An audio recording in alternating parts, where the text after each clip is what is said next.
We are your home theater and AV questions answered. This is AVRant.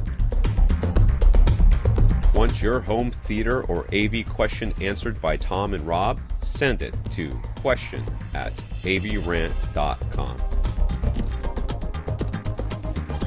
Welcome to another edition of AV Rant. My name is Rob H., and this week I am unexpectedly here with...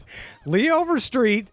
He broke the glass that says, in emergency, break glass, and I fall out. It is pretty close to that. Yes, I first want to say welcome to the final episode of AV Rant for the year 2024. We are not going to be recording next week, Christmas week. We're taking that week off. I think everybody can manage to understand in their head the reasoning behind all of that. Yes. But Tom had fully intended to be here this week. We were going to clear out our question list for the end of the year here, get all prepared for 2 weeks from now, starting up again in the brand new year of 2025. But Tom is very, very under the weather. He fighting a fever and horrible congestion, and nobody really needed to... 2024. I mean, he hates 2024. Right. And who could blame him, right? Gosh. Yeah. Nobody really needed to see or hear him in that condition, and he was not feeling up to it. That's fine. A little bit, we don't always picture Tom apologizing for things profusely, and he did, because he very much wanted to be here for this final episode of 2024. It was I'm sure he does. This is where he's supposed to be. I wasn't expecting this. I keep thinking of that... was it Godfather 3 where he says, just when I thought I was out, they pull me back in. Yes. And we do very much thank Mr. Lee Overstreet for being here on very short notice, like 2 hours notice, but that's about what it was. And so we're gonna make our way through. We're gonna clear out our question list as best as we can. I don't know, Lee might have to skedaddle at some point here, but I'm good for a while. I mean, unless I just slump over, it could happen. Like I said, feeling a bit haggard this evening. Well, yeah, we're not at our normal time. We are kind of on our normal day, but everything is unexpected. I've been very busy behind the scenes, so just going to do my best to cobble this thing together and get it out in a somewhat timely fashion. And but this, the silver lining here, we get to catch up with Lee a little bit before the end of the year. And so what all's been going on? We haven't seen you in a few weeks. Right. So, by the way, I was this close to accidentally doing this show in just like an undershirt. Oh, I see. Because I sat down in here and I was getting everything set up and getting everything working. And like 5 minutes before, I was like, oh, crap, I'm in my underwear almost. So I put on a nice crisp shirt and it's all good. Yeah. But I think the big difficult thing in my life has been the health of my mother and her situation I've talked to people about on this podcast.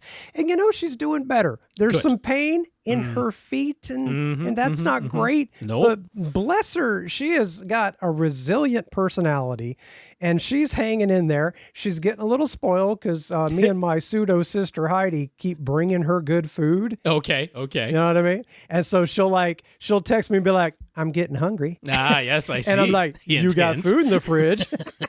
But no, I got to bring her something. But that's fine. So, she's doing better. I've said also many times that I'm basically a shivering chihuahua of nervousness on a good day. And that's just a good day, right? So I don't know. Maybe am I relaxing a little bit now? I don't know. I don't know. Well, but how I was about with her today, and other errands were being run, and so I was a little tizzied, as I get. But it's all good, man. How about for next week? Are we feeling all set for the holidays? Listen, I'm gonna show up on Christmas Day. We're going to Heather's family. And the night before, we're going to go over to my mom's house, and I'm going to make as much merry as my little brain can get me to make. And we're going to try to eat good, and we're going to laugh about stuff, and we'll just see where it goes. Alrighty. Between doctor appointments and stuff like that. Yeah, exactly. That's how you know you're a grown-up, when your parents are the ones you got to turn around and take to the doctor. That's when you know you're a grown-up. I can commiserate. It sounds like everything going on behind the scenes for me is slightly less involved, but still changes taking place. I've mentioned my aunt is definitely going through a living situation change and that. So, anytime there's change like that, and somebody's older, and there's a lot of things to learn and talk through and everything like that. It all just takes time, right? Time. It's not necessarily backbreaking labor every minute of it, but it's the time. The time just goes very quickly. Where did the day go? Sometimes it's the unexpected stuff too. It's the little things like today. I get pretty wired up and hyper focused when I'm organizing her pills. Yes, right. That was a big thing today, making sure I'm dropping the right, because I don't want to kill this woman with my, not paying attention. Whoo! It does help to focus the mind sometimes, but we do want to focus on home theater here while we're talking at AVRant, and along those lines, we've tried to watch a thing or two, and we haven't talked to Lee in a little bit, so why don't we talk about what we watched, and we can catch up with Lee. What have you been watching the past couple of weeks? Sure. I have this bad knack for starting a bad sci-fi series or a movie, and then I get curious as to what are they going to do with this, and how bad is it going to be, right? See it through. Somebody made it for some reason. So I picked one on Netflix several nights ago, probably a couple weeks ago. I watched the very first episode. And then afterwards, I remember telling my wife, Heather, about it and laughing about how every character was terrible. Everyone was an awful person. Gotcha. It's a sci-fi series on Netflix called Another Life. Okay. Don't watch it. Just don't. I'm pretty sure there was a movie by that name, but this doesn't sound like anything I've seen. No. So this is an alien artifact has appeared on Earth, and somehow we know where a signal's coming from, and so we send a improbably sophisticated spacecraft out to go find the source and find the aliens, and there's a group of young a-holes that are on the just improbable astronauts, just awful people. I see. Oh God, they're awful. And I was laughing about it, so I'm like, let me watch another episode because this is hilarious. Okay. And there's no sci in this sci-fi. Gotcha. The science is gone. So if you know anything about spacecraft, there seems to be a running theme with you. You've said sentences close to this before. Yes, I have, which is why I was asking you, like, why do I keep doing this to myself? Well, and it's particularly, I've given you a whole list of like top quality, excellent series you could tuck into. Well, I'm just the stupid Netflix menu kind of gets me curious, right? And so I pick something and I'm like, oh man, this is terrible. What are they going to do next? Right. And so it becomes kind of entertaining to see just how bad is it going to be. If that's what you're in the mood for, I suppose. Yeah. And it's been terrible and so funny. Okay. I mean, it's like someone who's heard a dozen different science terms and watched about 20 different sci-fi movies, didn't understand a bit of it, and then they turned around and wrote a sci-fi series. Right. Gotcha. So if you kind of get a kick out of like seeing how bad it goes, it's kind of fun. Okay. But God, everybody's terrible. Yeah. I mean, so bad. If you're looking on the bright side, they've left themselves room for character arcs for people to improve, but not everything does that these days. I've seen plenty of things recently where they start terrible and they end terrible and they never learn a thing, which I guess is kind of realistic, but I've watched, I think, the first season. Right. And nobody really got better. Oh, okay. Well, that sounds like it then. There's a couple of folks that are kind of all right, but it is the most eye-rolling. And why do I keep watching? I don't know. Yeah. Hey, from a audio video standpoint, it ain't half bad. Okay. There's some relatively cheap graphics because this is a Netflix created series, so it's not going to be the top-notch, Marvel movie kind of special effects. Yeah, that's debatable whether they're top-notch anymore, just because the hastiness that they're forcing all of their people to work at. Well, in this particular series, the video is shot well, even though some of the sets are cheap and the special effects are cheap. And the audio, they do okay with it. They give you some good jump scares, and they place things nicely in the surround stage. That's not so bad. And they're doing decent little rumbles. But of course, spacecraft goes by and it rumbles, and that's not what spacecraft do in space, but whatever. No, of course. But I wouldn't hold something like that against a series at this point. That's far too common. No, believe me, it gets much worse than that. I would think so, yeah. If that were your only complaint, then I would wonder more about you than the series, to be honest. No, it's episode after episode of me going, that's not how space works. Gotcha. right? So they're off in a, like light years away. Okay. And it's set like in the current nearish future, I guess. Yeah, no. Yeah, no. Those would be some leaps. Well, for my part, I only watched one movie this week, and that was Beetlejuice. The sequel, of course. This is Tim Burton returning. This is Michael Keaton returning. This is Winona Ryder returning, and Catherine O'Hara as well. So, wow. Yeah. You know, the main trio is back for the sequel. This is definitely a straight up legacy sequel. It is 30 years later, and it's 30 years later in the story as well.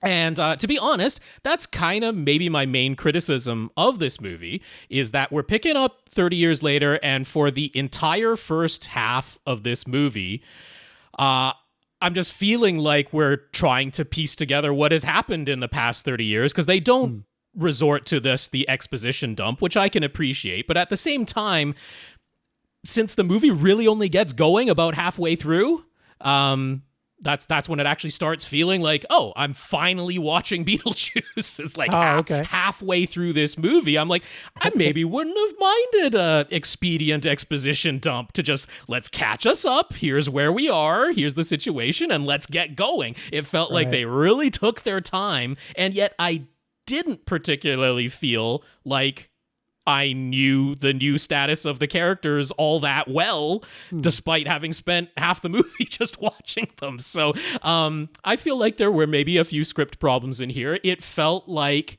this was a script that had gone through multiple revisions, and they had retained like pieces of 3 different storylines that didn't entirely resolve and didn't entirely all need to be there. I wanted to watch Jenna Ortega's character, which is now Lydia Dietz's daughter, Astrid Dietz.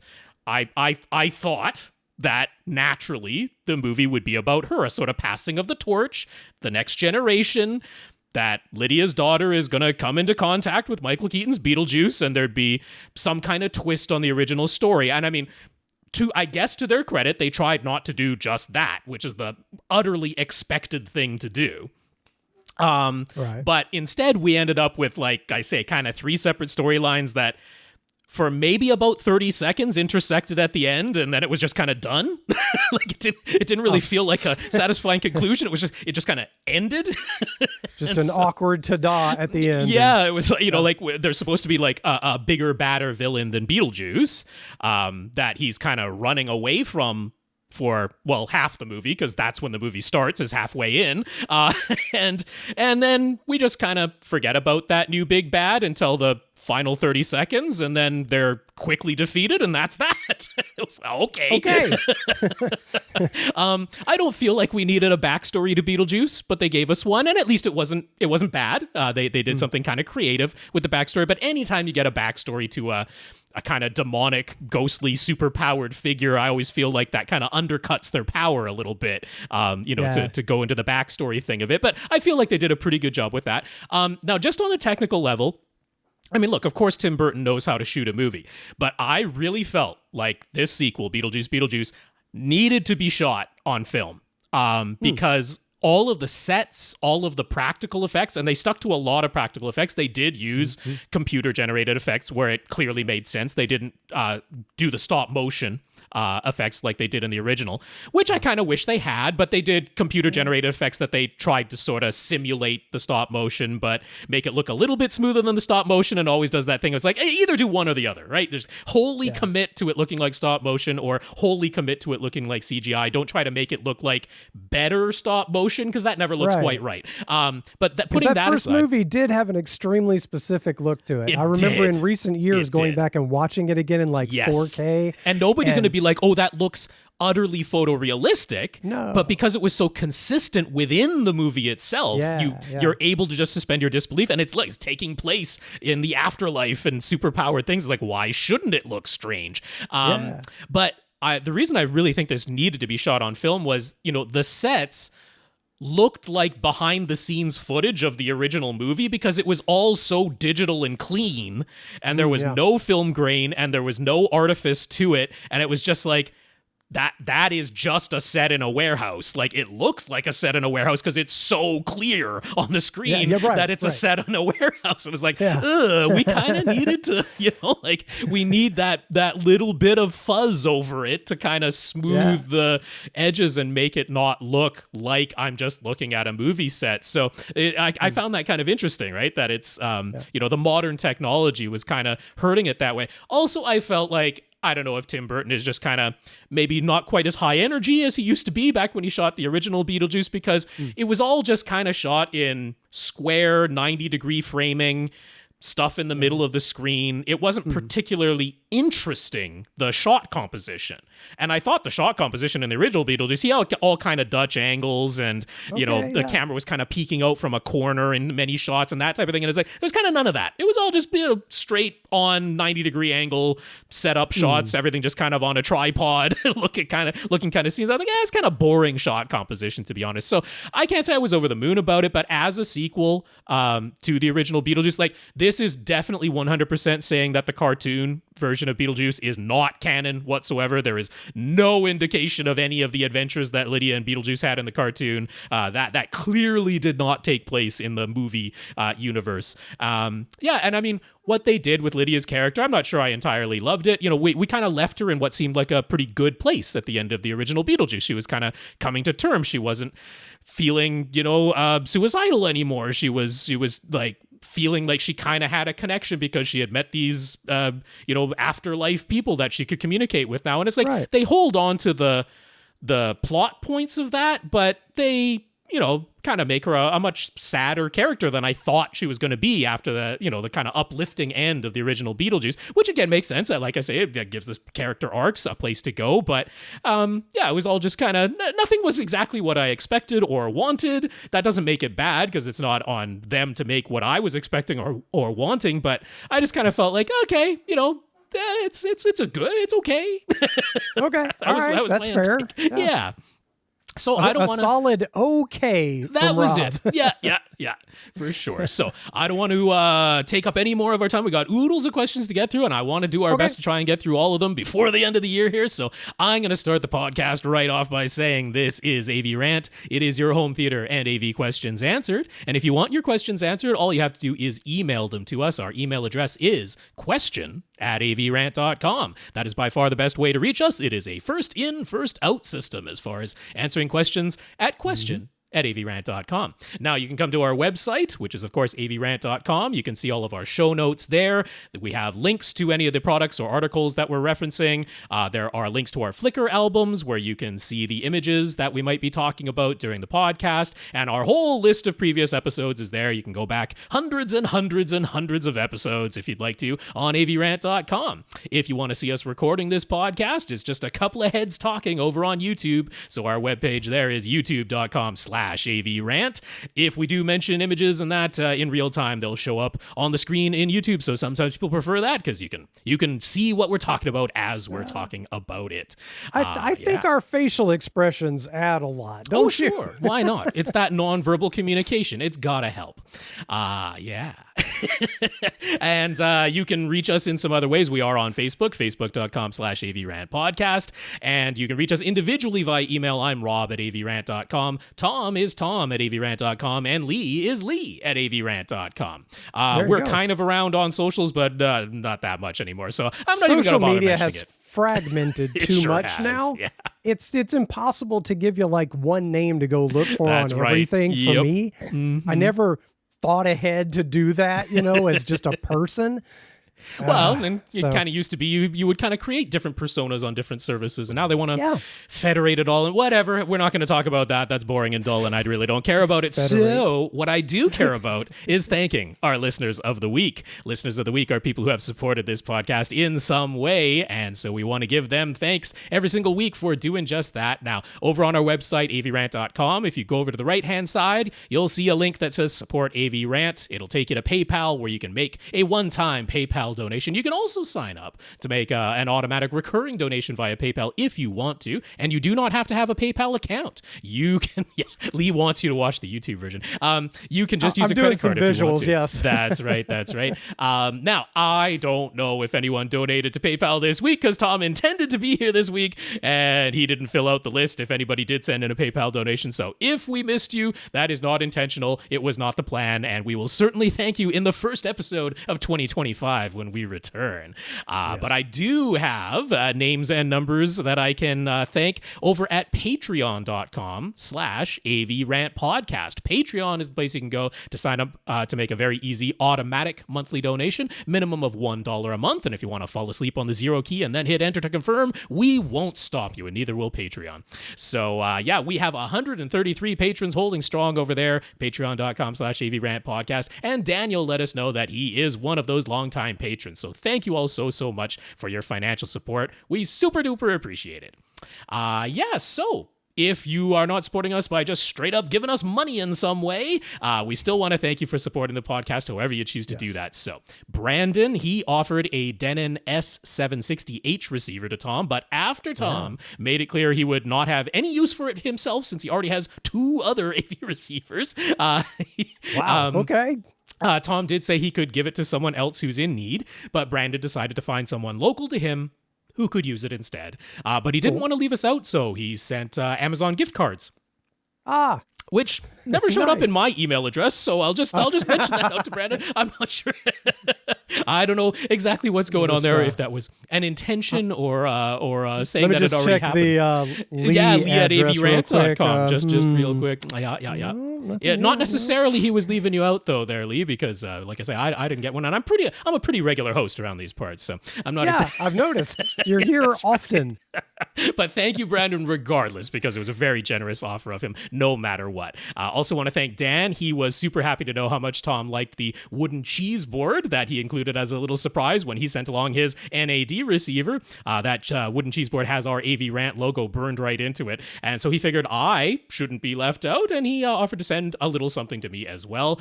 He wanted to mention that wood is from an apple tree that Dan and his brother cut down after an ice storm knocked over most of the tree. So they are reclaiming that wood and making lovely use of it. So that's an awesome little story. That's really neat. Yeah. Also want to give thanks to Infinite Gary. He sent Tom another couple of movie codes, which maybe, if Tom was able to stay awake through his fever and congestion, maybe he checked one of those out. Yeah, it could have been nice. And so after those, we do have other people we want to thank for just sending in notes of gratitude for keeping the podcast going through whatever life might be throwing at us these days. Yes, case in point gestures broadly all around. So these notes of gratitude, they're coming in from John, who says he completely agrees with Tom and I saying to just leave his in-wall speakers as they are, hidden behind his acoustic panels with rectangular openings in the insulation so the speakers are not blocked.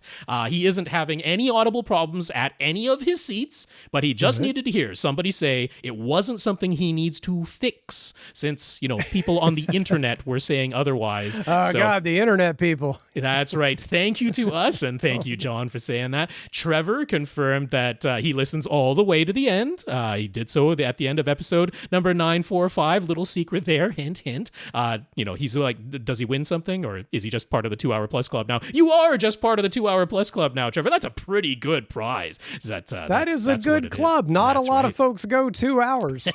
And then some, yes, yeah. Infinite Gary also sent in note of gratitude for keeping the podcast going, and he figures if he were in Tom's position, he'd take whatever money he could get for the flood-damaged property right now, head farther north to where flooding is a lot less likely, and then tuck into a new 30-year mortgage. I don't know if that's what Tom and his family want to do, but I say that a little tongue-in-cheek, but it's not utterly out of the question. Tom himself mentioned that, they're kind of considering all options right now. So, a while back, I tried to convince him on Tuscaloosa, Alabama, because number one, I'm here, and that's pretty amazing. Yeah. And, number two, it's really cheap here. They were kind of stunned at our mortgage price versus theirs.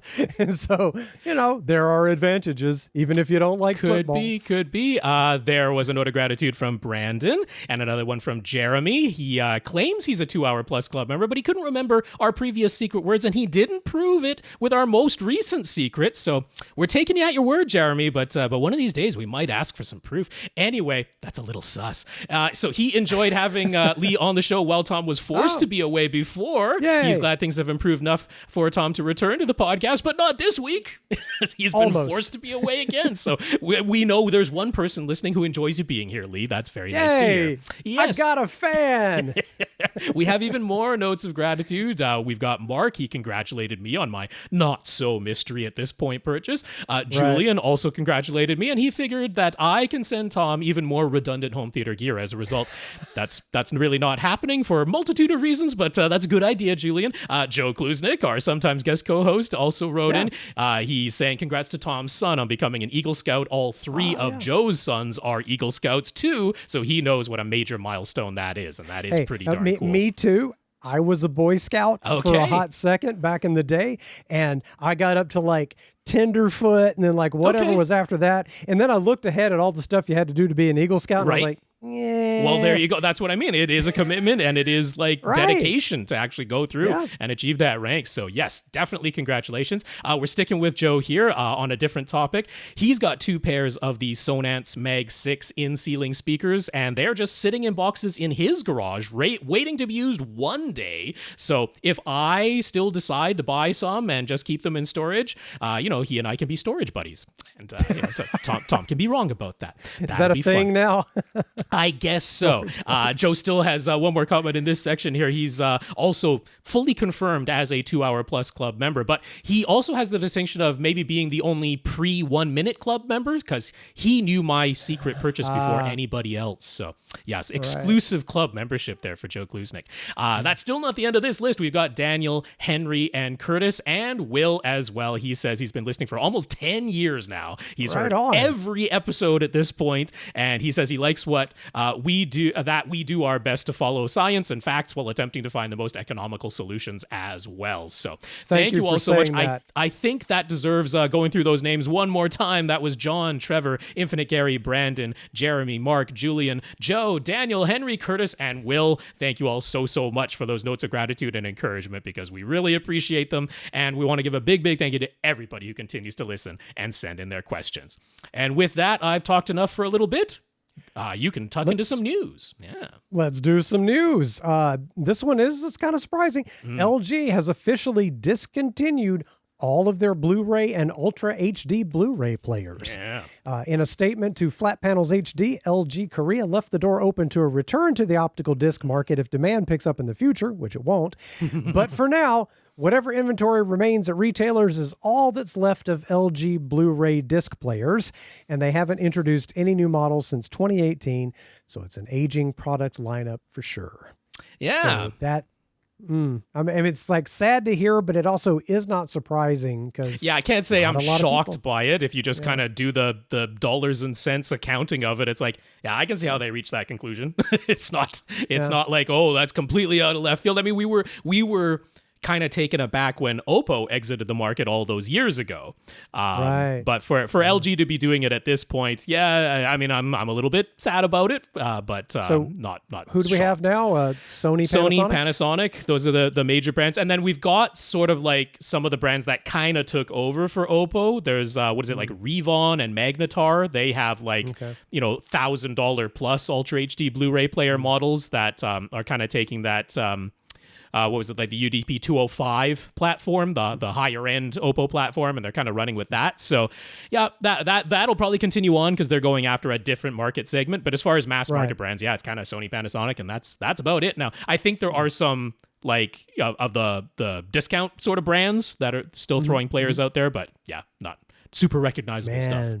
Don't you know there's a upsetting future where none of the mass market brands make any physical media players. That's right. And everything is expected to stream and be sort of purchased, but well, I mean, like Sony, they're like, well, the newest PlayStation 5 Pro console, coming out as the update, doesn't come with a disc drive. You can purchase one optionally separately for an additional $80 to tag it onto the side of that thing, but it doesn't come in the box. So even the video game consoles, the optical drive thing it's on its way out. Okay, hang on. I got a little text I need to. Okay. Just checking. That one looked interesting. Sorry. But yeah, I say that I'm sad about, the physical media eventually fading away. And yet I never pull out a disc anymore. That's the thing. Like I'm more likely to be laying there vegging on the couch watching a stupid sci-fi. Right. Than I am to sit and obviously, there's so much content at the press of a couple of remote button clicks that even if it's not really what you wanted to watch, it's just so easy to get to. Right. And there are ways to get anything. I think I told you about how a close friend of mine has a Plex server that I can access over the internet with my television. Yeah. Yeah. I mean, come on. So you know I know what we what's need? coming, but we need Toshiba to come back into the market, and they're like, it's not Blu-ray though, it's HD DVD. We're coming back. Yeah, HD DVD will be the only optical disc format in town. Those were the days, man. That's like those early days when I did first start listening to Tom. Yep. And I forget who he was on here with. It was before Liz. Who was that? Before Liz, Dina? that would have been Dina. Yeah. Dina, yeah. So back in the day, I started listening about 2007, I think. Yeah. Man, goodness, time flies. So let me just, one more thing. This is my mom texting me, by the way. And why we're interrupting. And I'm just going to say, love you too. Okay. And okay, time for it. Love you too. Gotcha. Okay, that should do it. All right. A while ago, Apple announced that they would begin manufacturing their own Wi-Fi plus Bluetooth chips in order to get away from their reliance on Broadcom and to give them performance advantages in smart home applications as part of their home OS strategy. Bloomberg is now reporting that the first devices with Apple's own Proxima Wi-Fi plus Bluetooth chip will begin selling in 2025 with a new Apple TV 4K model as one of the very first devices. They also expect a new HomePod mini smart speaker, but they don't expect the new chip to be in iPhones and Macs until 2026. And don't expect those things to make anything cheaper. That's just them going to be able to make more money. And I mean, to me, it feels like the most recent Apple TV 4K hardware revision wasn't that long ago, but I think it was like the very end of 2022 or something like that. And they've kind of been releasing a new revision every 2 to 3 years. So it's not necessarily out of cadence. But yeah, just kind of feels like it wasn't very long ago at all that latest hardware revision happened. I don't expect earth-shattering changes to the Apple TV 4K. In fact, it maybe they'll do a little bit of a processor bump up like one generation or something like that. And then it has this new Wi-Fi and Bluetooth chip in there. And that's about it. I'm definitely not expecting some wildly different capabilities from the new Apple TV 4K model. I'm sure they'll mention it in marketing and imply that it makes something faster or better, but it's Wi-Fi and Bluetooth. Yeah. There's only so much you can do right now. That's right. So, can you believe HDMI 2.1 has been around for 7 years already? Another one doesn't feel like it. Speaking of time flying, right? Well, the HDMI forum has decided that's far too long and far too stable. So they have pre-announced that they will be unveiling a new HDMI 2.2 specification at CES in January 2025. And yes, there will be a new HDMI cable specification to go along with it. Why not? There hasn't been any confusion about that in the market. Right. Yeah. So there'll be a million K coming up next. So what will HDMI 2.2 bring to the table? Higher bandwidth, that's fine. And what will higher bandwidth allow for? Higher resolutions and frame rates. That's all that's been mentioned so far, along with the vague next-gen HDMI technology and higher quality options from the HDMI forum. Right. For its part, DisplayPort 2.1 supports up to 80 gigabit per second bandwidth with 4K 240, 8K 120, and 16K 60 that you're not going to use for the next 30 years support. So HDMI has some catching up to do, and HDMI 2.2 looks to be their plan for doing just that. At what point is it just numbers that aren't helping anyone? I mean, I'd say we're already there. I mean, this is all about computer interfaces. This is not about movie video distribution, streaming video distribution. We're not going to be doing 16K streaming on Netflix anytime soon. It has nothing to do with that. So if what you care about are movies and TV shows and streaming and disc players that are kind of disappearing anyway, and I would go as far as saying like even the next gen video game consoles, not gaming PCs, but video game consoles. Like, I don't think HDMI 2.1 is going to be insufficient for any of that. I don't foresee us having 8K 120 consoles whenever the next PlayStation and Xbox come out. I'm not even really expecting 4K 240 to even be a thing for home consoles. It's definitely not going to be a thing for home video streaming. So I think we're pretty safe on the video and console gaming side with HDMI 2.1 for many years to come at this point. But if we're not, we still have HDMI eARC. You can, if the display needs HDMI 2.2 because you have a source that needs HDMI 2.2, well, you're going to plug it directly into the display and rely on the enhanced audio return channel to send that out to your surround sound system. So regardless, I don't think we need to be like worried that we have to upgrade everything in our signal chains to HDMI 2.2 immediately. And why they're so afraid of integer changes in that spec number, I'm not exactly sure. But yeah.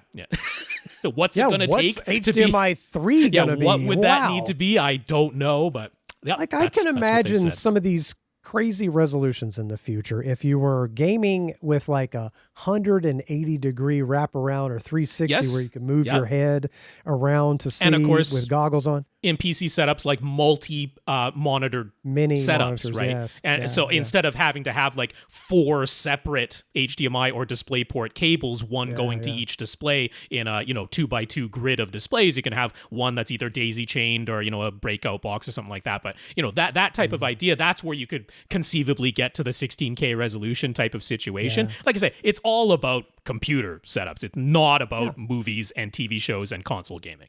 No, because I don't think IMAX is even 16K. No. Is it equivalent? No, something like 10K at the most, I think. Something like that. That 12, I think, is what they've claimed. Yeah. 12, right on. All right, let's move on to some comments here. Joe Klusnick again, who we mentioned before. Thanks to selling off most of that big haul of gear he was able to buy at an incredibly low price, not only has he been able to more than cover the cost of the JVC NZ9 projector, which was the only thing he wanted for himself in the whole package deal, but it's also made him consider trying out our advice about using a 16:9 projection screen instead of a scope 2.35 to 1 screen of the same width. All right. He'd actually be going up in size in all dimensions. His current Stewart screen is 120 inches wide and 2.35 to 1, and the bundle of gear included a Seymour AV Center Stage XD screen that's 130 inches wide and 16:9. That's a lot more real estate. So he's going to try using its French cleats to hang it just in front of his Stewart screen to see how everyone in his household likes the larger size. And depending on how that goes, one of the screens will get sold. Place your bets. You're going to want the bigger one. You're going to want the bigger one. Yep, that's how it goes. When was the last time you heard somebody say, man, my screen's too big? That stupid projection screen, that stupid giant television. I hate it. I need a smaller one. And I mean, I've not yet to meet that person. Out of everyone in his household, Joe might be looking at HDR from a JVC NZ9 on what is the equivalent of, what is that, about 150-inch screen when it's 16:9, 130 inches in width. And he might be like, that's not quite hitting over 100 nits anymore, but nobody else in his household is going to notice. No. And the NZ9 has plenty of light output to do full standard dynamic range nit levels on that size of screen. So I'm predicting, yes, they will go with the larger screen size. And now you can finally stop cutting off and cropping the top and bottom of movies like, say, Longlegs, where I think it's critical that you actually get the aspect ratio changes because it's part of the storytelling itself. And you can watch Christopher Nolan movies without cropping off things of those as well, So, you can finally enjoy those IMAX scenes being taller than CinemaScope, the way they're meant to be. I sort of already have the itch, not only for new speakers like we talked about recently, but also my 65-inch OLED starting to look a little small. I know, right? Because I got a friend of mine who's got a 77, and how spoiled we've become. How spoiled we've become. I know. It's just one of those things. Imagine if you could take yourself and your 65-inch OLED and go back to like the year 2000 and show it to yourself. I would have lost my mind. Well, listen, in the year 2000, close friend bought a 60 or 65-inch projection TV. Okay, and it weighed like 400 pounds or something. Sure, yeah. And 4 of us helped her move it into the living room through the side of a mobile home. It was the most fun thing ever. It was absurd. I took video of that. I still have that video from 24 years ago. And the video is in 16:9 because I had a high camcorder that would do it. So I have 16:9 video of moving a gigantic 16:9 TV in the year 2000. Right. In fact, the first attempt we made to go get it an hour up the road in Birmingham, Alabama, we broke down in the truck that was borrowed from a family member. Nice. And had to go get it the next day and leave the truck on the side of the road. And that's dedication. You know you want a big TV when you go through that much trouble. I dare say your 65-inch OLED is noticeably thinner than that old rear projection TV. Yeah, because picture the width of a typical doorway into the side of a mobile home. Sliding glass door. That's how deep it was. That's what it was. And that's how tall it was. It was like we were pushing a little kid's puzzle where you drop the rectangle into the rectangle hole. That's exactly what it was like pushing it into that home. That was so great. So anyway, yeah, but bigger's better, whatever. So let's move on here. Alan appreciated that we read his correction about Sonos home theater setups and how you can use 2 Sonos amps together to power your own front, left, and right and surround speakers, as well as connect any powered subwoofer to the Sonos amps sub out jack. He had one more small correction, as Rob incorrectly said that if you use a pair of Sonos amps to make a 4.2 configuration, you'll end up with the front sub only playing the bass from your front, left, and right channels, and the rear sub only playing the bass from your surround channels. That's not right. Thank you for the correction. There you go. The rear Sonos amp actually deactivates its sub out jack when it's configured to power a pair of surround speakers. So channel-wise, it is strictly a 4.1 setup using 2 Sonos amps. You can still connect 2 wireless Sonos subs, but they are playing together in mono, and you can use a Y-splitter or your choice of wireless subwoofer kit to connect 2 or more third-party subwoofers, but they'd all get the same 0.1 signal. So he hopes that clears that up. I believe it does, yes, and thank you very much for that correction. I was not aware of those settings and parameters when you're using 2 Sonos amps together. Yeah, also learned that like if you do have something like the Sonos Arc or the new Arc Ultra soundbar, that you can use a Sonos amp to power a pair of surround speakers. So it doesn't have to be Sonos's own wireless speakers used as wireless surrounds. You can pair up that Sonos amp to power your surround speakers. So yeah, some good knowledge there. Right. So it's nice that it's clever, and when you tell it it's a surround sound amp, it doesn't do the bass. Interesting. Curtis heard Tony's question about sending Atmos music via AirPlay 2 from his iPad to his Apple TV 4K.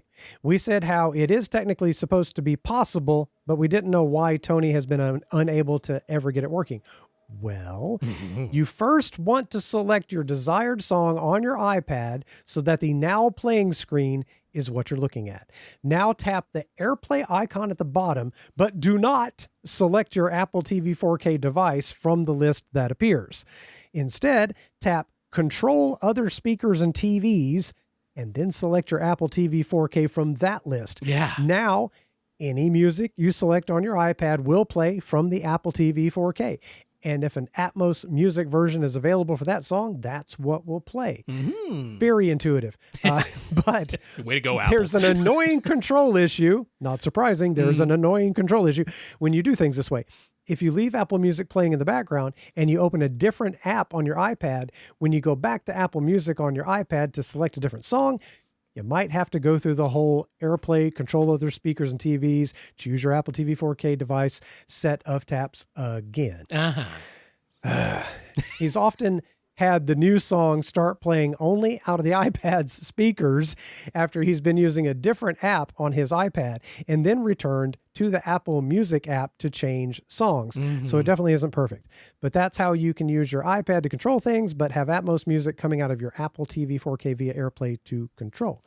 So it makes me think about how on Android devices, I know on my phone, you can assign apps to their own output. So if you have Bluetooth speakers that you want this app to play through, but you want this other app to play just through the phone itself.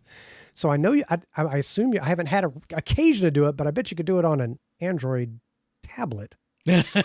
So you can't do it on an iPad, apparently. Well, or it gets confused. I mean, the thing of I want to choose my songs on my iPad because that's the interface I want to use. But I can see why. If Atmos Music is available, because Apple Music has a pretty big Atmos Music selection, does the Apple Music service. It's like, when he was doing it before, it was stereo only, right? He starts the song playing on his iPad. He sends that audio via AirPlay 2 to his Apple TV 4K so he can play it out of his full speaker system. But it was stereo only. He's like, Atmos Music is available. Why won't it play it plays on Atmos Music on my iPad. If I choose what I want to play on the Apple TV 4K, that plays in Atmos Music. So why can't I start it in one place and continue it in another? So Curtis, thank you for explaining the somewhat unintuitive series of taps that does let you achieve that end goal of having Atmos Music play, even though you chose the song you want to play on your iPad, but have it come out of your Apple TV 4K setup. Right. But yes, there might be a few little glitches along the way, but that's the way it goes. But thank you, Curtis. Appreciate that comment.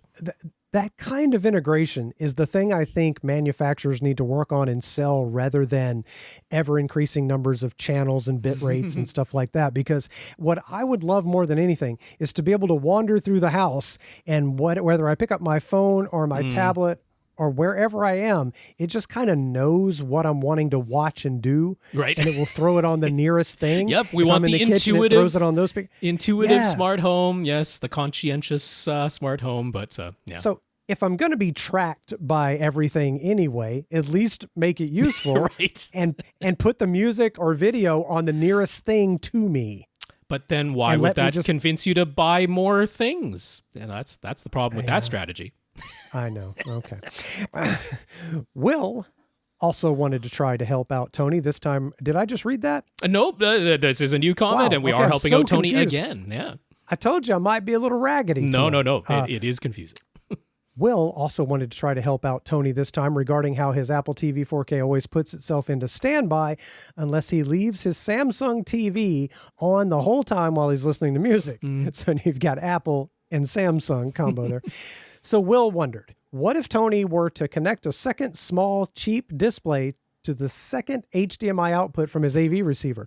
Hide that second display out of view or find some use for it, but that could stay on while his Samsung is off and the Apple TV 4K is playing music. Maybe that could work. Yeah, that's not kludgy at all. Yeah, I mean, I'm sure functionally, but I don't think that achieves the goal that Tony was after of just, I don't want to waste the power of having a display on when all I want is the audio.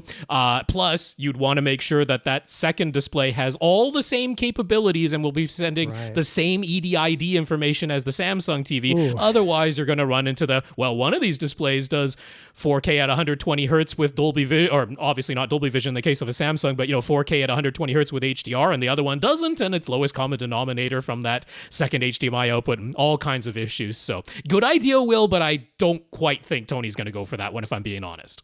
Yeah, that's got a lot of problems there.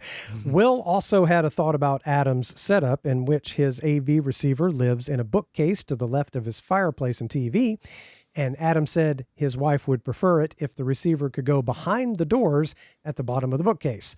The issue for Adam was that unless he makes a cutout in the back of the bookcase, there would only be 13 inches from front to back with the doors closed, so most AV receivers won't fit. Well, what about standing the AV receiver on its side like a desktop PC? There aren't any moving parts inside to worry about, right? So is there any reason an AV receiver couldn't operate while standing on its side?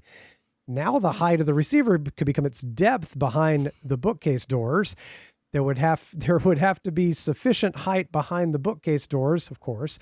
But since it's going to be hidden out of sight anyway, who cares if it looks strange standing on its side? I would worry about heat. I mean, it should be okay because the heat is designed to go up through the bottom vents and out through the top vents. Those have now become side-to-side vents. I mean, I would want ventilation inside the doors of the bookcase. That for sure I agree with. But in terms of just as long as there is airflow available behind the doors, then standing an AV receiver on its side is fine. that's not going to be any problem. I check. It's kind of look weird. Well, but if it's hidden behind doors, then who really cares? So that's a neat idea. I would peek through the vents at the top and see where the power supply is in that AV receiver, because if it's not centered, I'd want to have that at the bottom once you turned it on its side, so that it's physically the most stable. But that should be fine. Should operate just fine. Not a bad idea, actually, especially if you're never going to see it until you open the doors. That's right. Kris just wanted to report back after he asked about the occasional video dropouts he was experiencing with his new Kaleidescape player plugged into his Denon X8500H receiver, which is then plugged into his JVC X7 projector via 40-foot HDMI cable. We suggested looking for a Chroma setting to check if it was set to 444 by default. And sure enough, it was. So he changed that to 422 instead. And ever since then, it's all been working perfectly. There you go. You basically lowered the bit rate, right? That's what it was. Yep. For their part, Kaleidescape's tech support let him know that you can manually change the maximum HDMI output bandwidth, and they suggested lowering it from the default 18 gigabits per second down to the 13.5 gigabit per second setting. But since lowering the Chroma setting fixed his issues, he hasn't found any need to also lower the HDMI output bandwidth setting. I mean, you kind of did lower the output bandwidth. Yeah, so, not the like cap on what the HDMI output is willing to send along, but in terms of what the signal is actually going to be. So yeah, just so everybody knows, the actual video signal like coming from the Kaleidescape servers, that is actually in 420 Chroma subsampling. All of our video sources are 420 Chroma subsampled. So at some point, some device in your signal chain is going to up sample that to 444, convert it to RGB, and that's what ultimately gets displayed. But it doesn't really matter if the source device is outputting 420 or 422, or if it's doing the 444 conversion, because your display is fully capable of accepting any of those Chroma subsampling formats and then doing the up to 444 and then over to RGB conversion itself. So if that makes it work without any momentary video glitches and dropouts, I think that's a pretty reasonable solution, and you don't have to worry that you're like giving up some video quality or something like that. You absolutely are not. And most importantly, once you get something working, stop. That's about it. If it's working, stop. Trust me. All right. We've got questions, actual questions on this lots question of them. show. We'll see if we can do them all. I'm going to try. Whew, I don't know, man. Let's see here. So we will start from some leftover from last week. Ilango, once again, I've gotten used to his name. First up, it's story time. So gather round, children. When Ilango decided to fully renovate his basement, he knew it would be a big, big project. Should I read it like I'm reading to a library full of kids? Not necessarily. It's a story time. However you like, it is story time, yes. I feel like I accidentally almost started to do that. Why not? It's a big project. But looking back on it now, he didn't realize just how many challenges they would end up facing. All along, his wife wanted the new home theater and gym to still look like normal family rooms, and they didn't want to close things in too much. So that resulted in lots of revisions and creating problem solving along the way. But he's happy to say that it has all worked out in the end. Hooray! He wanted to thank us for our advice about the home theater's layout, seating distances, speaker distances, and concerns about soundproofing. It was super helpful to him. That's wonderful. Yes. He also has to give a big shout out to John Heil over at Soundproofing Company, who guided him through everything that needed to be done for the level of soundproofing instruction he wanted to achieve. And he thanks his contractors who were open to listening to his goals, sharing their skills, and letting Ilango work alongside them to make sure it all turned out exactly the way he and his wife wanted it. That's awesome. So he shared oodles and oodles of photos. We've selected a sampling to share on the podcast, and if you're watching on YouTube, I imagine you're about to see them. That's what it is, yeah. And after the fact, there will be links. The basement before the project and early demolition looks one way, and then afterwards it looks very different. Yeah, so sharing some photos here on YouTube. We've just got the basic diagram of the layout where everything was pretty open, had a huge room for, it had some support columns sort of creating an obvious visual divider between the original there. But yeah, it was like a finished basement going down there, gigantic room with those support columns as we were mentioning. So the right-hand side is where he wanted the home theater to be. The left-hand side is where they wanted the new home gym to be. And he also had sort of a little punch in there just on the stairs, because those proved to be where a lot of the problem solving came into play, is that staircase at the back of the home theater area. Yeah, so and coming those up are, next. He sent us some fantastic pictures. Yeah, and I've tried to keep like sort of perspectives a little bit common going along so that we don't get too lost. So as the project began, they pulled this right down to the studs. In this first photo here, we're looking at it from, you've just come down the stairs from upstairs, and we're looking towards what will be the front wall of the home theater. He's got some spray foam that's already gone on there, but now we're looking towards the back of the theater in the next photo and showing where the new wall that's going to divide the home theater from the gym is going to go in. But we've torn everything right down to concrete foundation and studs. So he did fully spray foam along that perimeter wall, the exterior foundation wall, that all got the spray foam insulation for a full thermal break, and that way no need for vapor barrier. Ilango is in Canada, so we're more worried about keeping the cold out, so the cold side is on the outside. We do have to worry about vapor barriers for sure, but that full spray foam on the exterior wall there takes care of that. We keep the heat out down here. Right, exactly. Yeah. It's right the opposite. I mean, it works for that as well. But after that, what did we have after that? Was it ducting? Is that what he labeled after that section? I've already gotten lost. I have no idea. Okay. Yes, early framing and ducting. Yeah. So he did want to show just some of the ducting that was going on here. These ended up being quite a large part of the project, because these are the biggest thing that has to get hidden within all your framing behind the walls. So the ducting sort of has to take priority. Now they did, consulting with soundproofing company, designed this duct muffler, so that the air that's coming into the home theater is sort of silenced, and also that the noise within the home theater, once it will go through that register, it will get into that duct and could potentially, form a flanking path to the rest of the house. But they've formed this duct muffler that was concealed inside of the home theater there. There's a big air return that has to go behind a soffit, because it's a big space. It's a lot of cubic feet of air that has to move through this space to keep it properly working. So a big old air return duct. These pictures please my OCD. There's some good stuff here. Yeah, it's very neat. Everything clean and square and nicely done. And then, inside of the staircase, this is getting into installing some of the insulation. As we mentioned, like that staircase proved to be a lot of the problem-solving issues that they had to come up with. So, then he's getting into preparing for the insulation in the rest of the room. That meant putting in backer boxes. He either constructed these themselves or directed the contractors on how to construct them. So he wanted 2 pairs of side surround speakers, because he's going to have 2 rows of seating. So he's got fully soundproof backer boxes that are installed inside of those wall bays.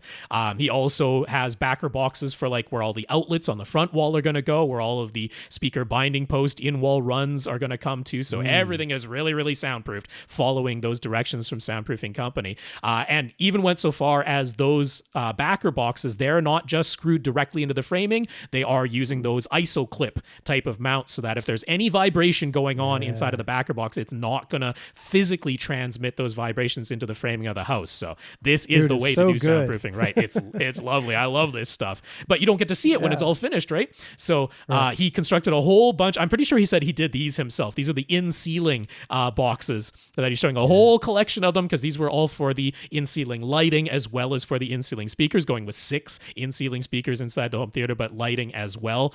So constructed all those. He's got the holes cut out in the ceiling there now that the drywall is starting to go in.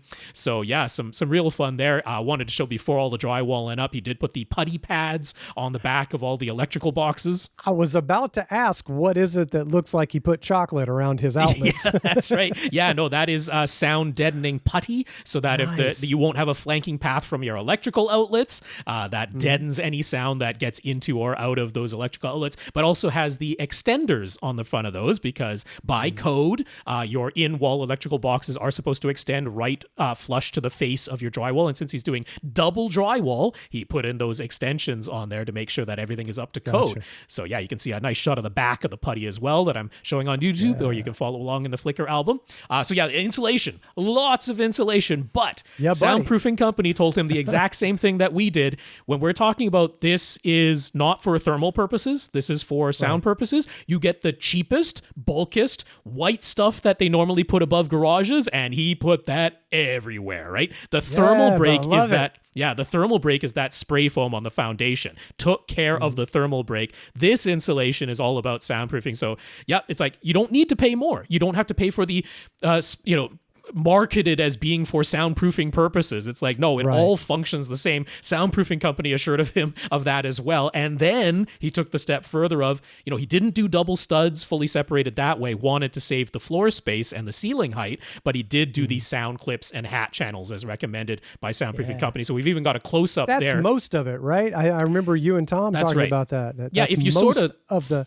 think of the drywall as like the surface of a drum, right? That's the drywall is the thing that's going to get all the vibrations from the sound in the air. It's like, so you give that a compliant connection to your framing, and now that doesn't transmit into the structure of your house anymore. So we can see on the ceiling there those sound clips and hat channels holding up the first layer of drywall as the ceiling went in. So drywall is starting to go in now. We're seeing the ceiling get closed in. The front wall is all closed in. All of those lovely backer boxes for everything on that front wall is present there. Cut around the window that is there in the basement, which I'm sure had to be left open for if you need to escape out of the basement in the event of a fire, you got to have that window you can get out of. The stairs are being closed in now and looking very nice, but we saw what was behind all of that. Lots of work going into soundproofing behind the stairway. And now we can see a chunk of the 2 double layers of drywall that came out of the ceiling when he used his hole saw to put in the holes for his lighting and ceiling speakers there. So that's why those extenders needed to be on the electrical boxes. Now, up at the top of the stairs, rest of the house, that's where they put in the door, right? We were like, okay, doing all of this and then having open doorway at the bottom of the stairs, open doorway at the top of the stairs, like why do all the rest of the work? So they did not want to put a door at the bottom of the basement stairs, but they did figure it was fine to put a door at the top of the stairway. So that does allow you to separate the upstairs from the downstairs. So this is a custom-made door, multi-layer, green glue in between these layers. That's a soundproof constructed door. Solid core door with additional wood layers on either side of it, green glue in between. So that is a nice soundproof door at the top of the stairs. So finally we have a finished product, nothing installed yet, just the empty room, but the finished scene down there, that's the home theater that we've got. There's a door that does go in between the home theater and the gym. And the gym, honestly, I mean, you could put the home theater in the gym room because they look about the same, but they focused on the soundproofing in the home theater side. So that's where it makes sense to have all your noisy equipment.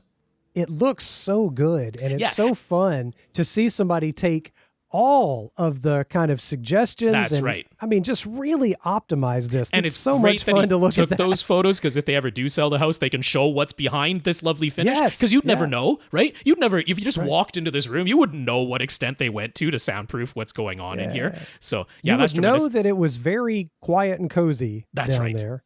It would be very comfortable, and you would know you felt nicely isolated. The room would have a very good vibe, and you wouldn't understand why. That's right. But I'm sure if this doesn't satisfy his wife's requirement that this still look like a normal, completely usable family room, I sure think it does. But we know that everything there, it's pre-wired, it's soundproofed. You're going to be able to put in a fantastic immersive audio system in here. It's going to be a wonderful experience. So congratulations, huge project. Yeah. Can't wait to see when the electronics really start going in and the furniture and see what this looks like. I'm loving it. I'm loving it. With this huge basement renovation project now completed, the home theater space ends up being 13.5 feet wide by 30 feet long. There's a full wall and a door between the home theater and the gym, and the stairs at the back of the home theater appear open, but there's a soundproof door at the top, as we mentioned. So it's quite a large space to pressurize, but it is an enclosed room now.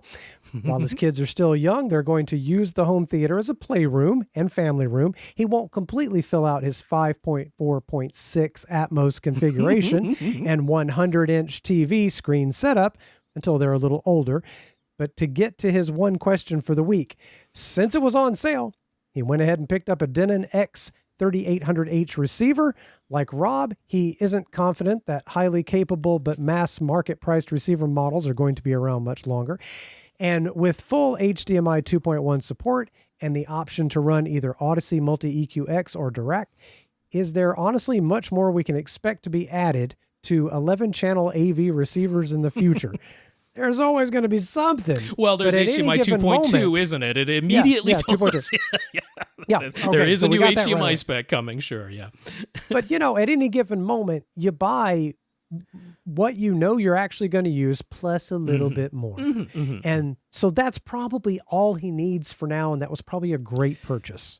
I think so. Yeah, I would feel pretty confident in that. Like I said, yeah, he's aiming towards this being for movies, for TV, for console gaming. Yeah, I think you're very set with that X3800H, which does have the capability of taking its 11 channels of processing and configuring that as 5.4, because it does have 4 independent subwoofer outputs. Configuring that as 5.4.6, because of course some of the older 11 channel processors and receivers we had, the only option for using 11 speakers was 7.1 or 2 or 4 for subwoofers, 0.4 for the overhead channels. You had to do it 7 dot subwoofer dot 4, 5 dot subwoofer dot 6 wasn't always an option, but the X3800H does let you do that, so it's kind of perfect for what you want to do.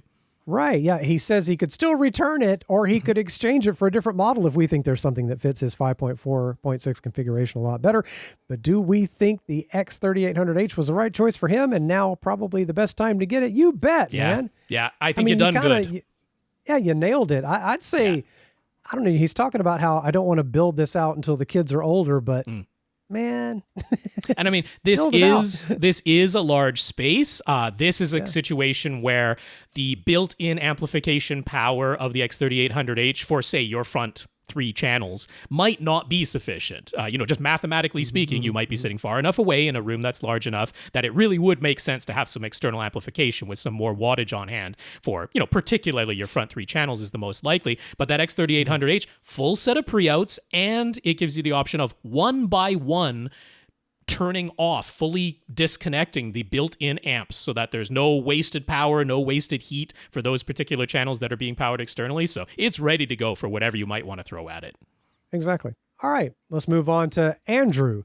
Andrew picked up an NVIDIA Shield on sale. He's always used Apple TV 4K before. He appreciated how well the automatic frame rate switching worked on the Apple TV 4K. I like that too. He mainly got the Shield for Plex, but he has tried out other apps too, of course, and he's tried the Shield's version of automatic frame rate switching, which is still marked as being in beta. That Shield frame rate switching doesn't work. Yeah, you're right. Yeah. So, since he mostly cares about movies, he tried setting the output of the Shield to 4K at 24 FPS. But then he happened to try watching some streaming sports, and the jerkiness of the motion was so bad it was unwatchable. Of course, because that's 60. So, is there a settings option for the NVIDIA Shield that works reliably for eliminating judder, or does he simply have to manually choose his output frame rate for everything he watches on the Shield? Yeah, so I mean, if you want the output frame rate on the Shield to match the source frame rate, to do it reliably, correctly every time, you just have to manually do it. Now, if we're talking about Plex specifically, in the Plex app, so this is the app itself, this is not the NVIDIA Shield and its hardware output settings. This is the Plex app itself. This is on the software side. Plex has their own frame rate switching, automatic frame rate switching, and it works great on the NVIDIA Shield. So specifically for Plex, you want to make sure that you do activate the automatic frame rate switching in the Plex app.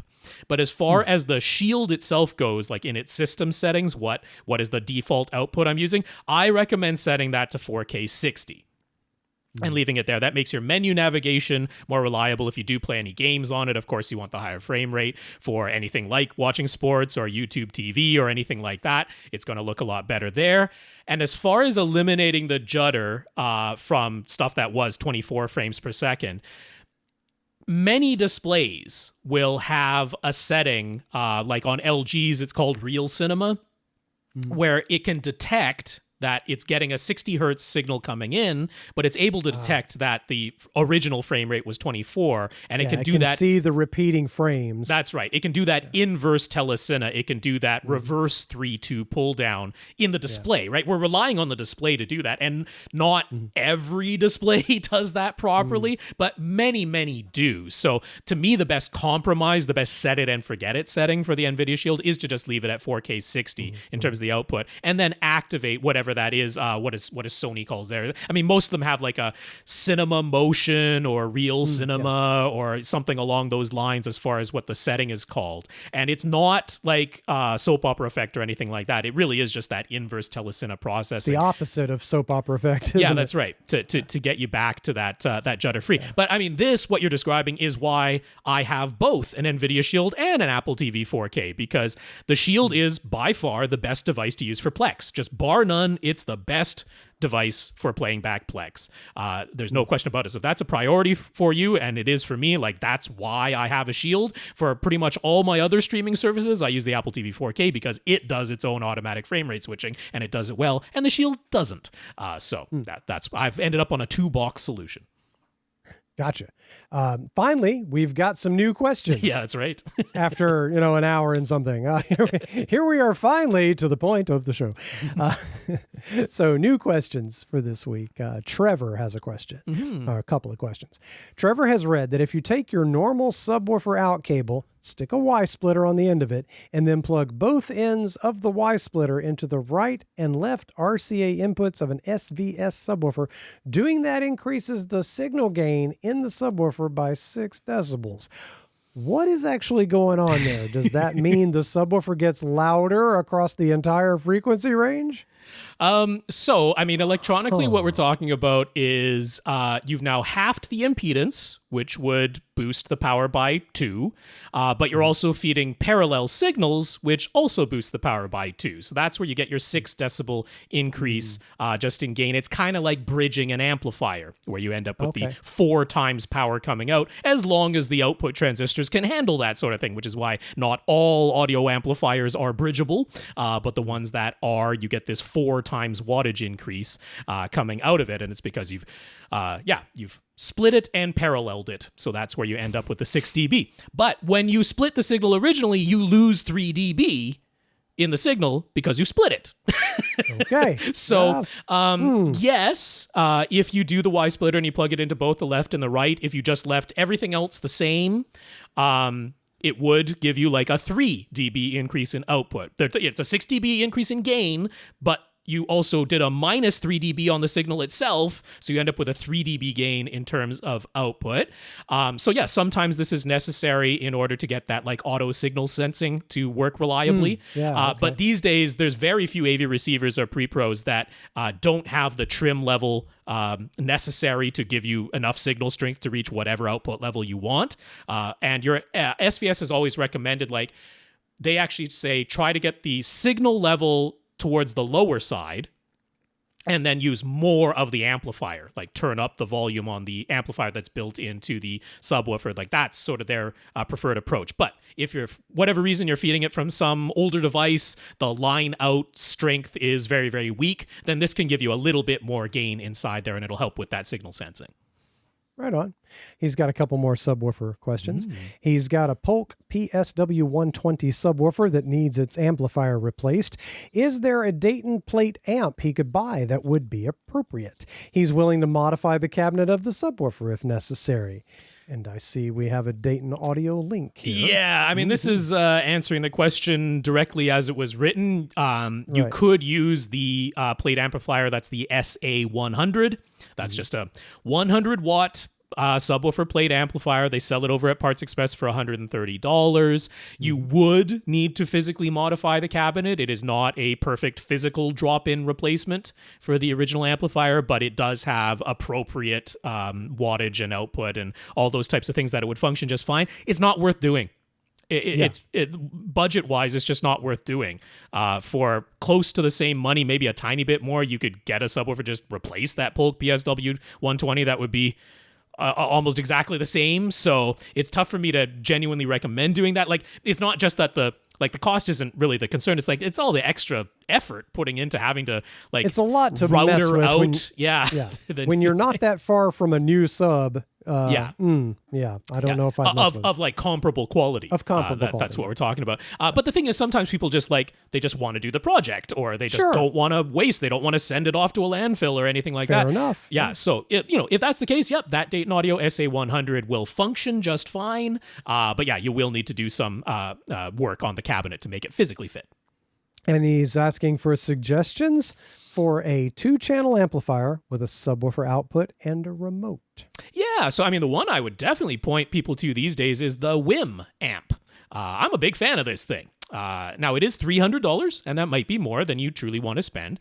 But like, rather than getting Sonos, I would get WIM these days. It's less expensive, it's more flexible, and it works really, really well. The subwoofer output works exactly the way you want it to. As soon as you plug a sub in, it applies. I think they do a 100 hertz, but it's actually adjustable. The WIM is one of the few devices like these smaller devices, that lets you adjust the bass management, so I love that feature. There's EQ that you can adjust inside of this thing as well, so it's not like automated room correction type of thing, but there is EQ, and then the wireless support is great on this thing. So I love this as a streaming solution, as a 2-channel amp solution. But if you just don't want to pay $300, you could get a device from one of our favorite brands, Fosse, through Amazon. Their DA2120C has about double the rated wattage of that WIM amp. So if you wanted a little bit more wattage as well, it's a physically bigger device.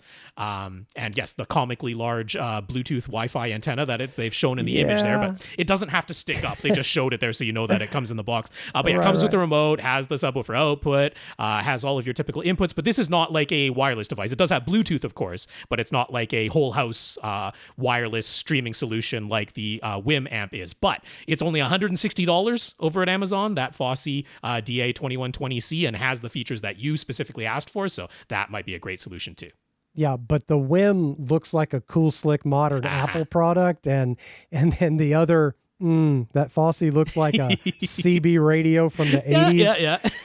Not the most pretty thing I've ever seen. That's where some of the money's going, you know? That's right. So it depends on where you're going to sit it and whether you want to look at it. So keep that in mind. All right, let's move on to Brandon. Brandon says he emailed us earlier this year to ask about potential speaker placement in a rather narrow home theater room. It was 10 feet wide by 18 feet long.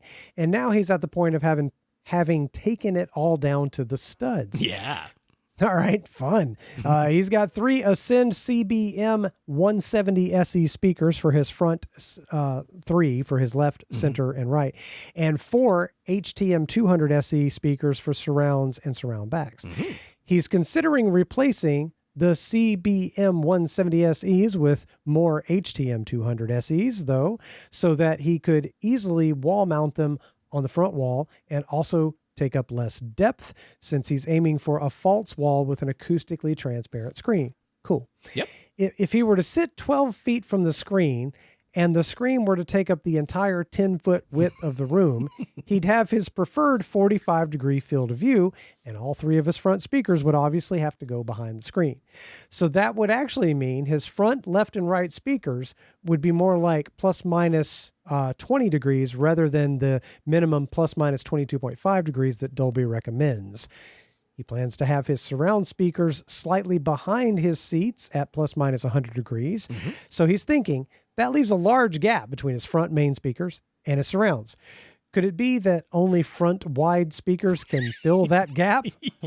You've come to the right place to talk about front wides, my friend. Would you like to stop there and answer that one? Could it be that only I think we can go speakers? through the whole question because it's all worth discussion together. Yeah. All right.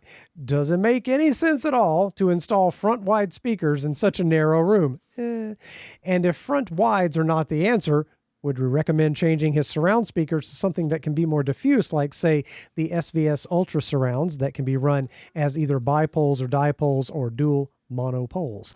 He has contemplated the idea of going with a smaller screen, perish the thought, sitting closer and putting his front, left, and right speakers on the outside edges of the screen instead. But that would mean pressing his front main speakers right into the corners of his room. So what do we suggest as the best speaker configuration here? What's a person to do in a narrow room such as his?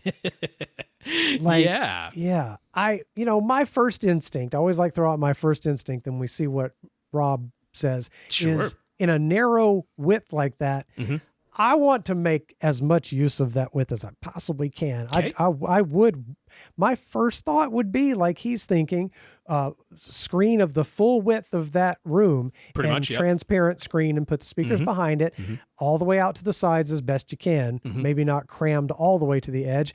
And yeah, if you're at 22.5 degrees, did he say, instead of the recommended? Well, he'd be at plus 20. minus 20, versus the recommended 22.5, or up to plus minus 30, of course, is the Dolby recommendation. Not the end of the world. Not the end of the world, no. And I mean, they're still going to be physically close to the edges of the screen, so that's not miles and miles away. Right. So what you think?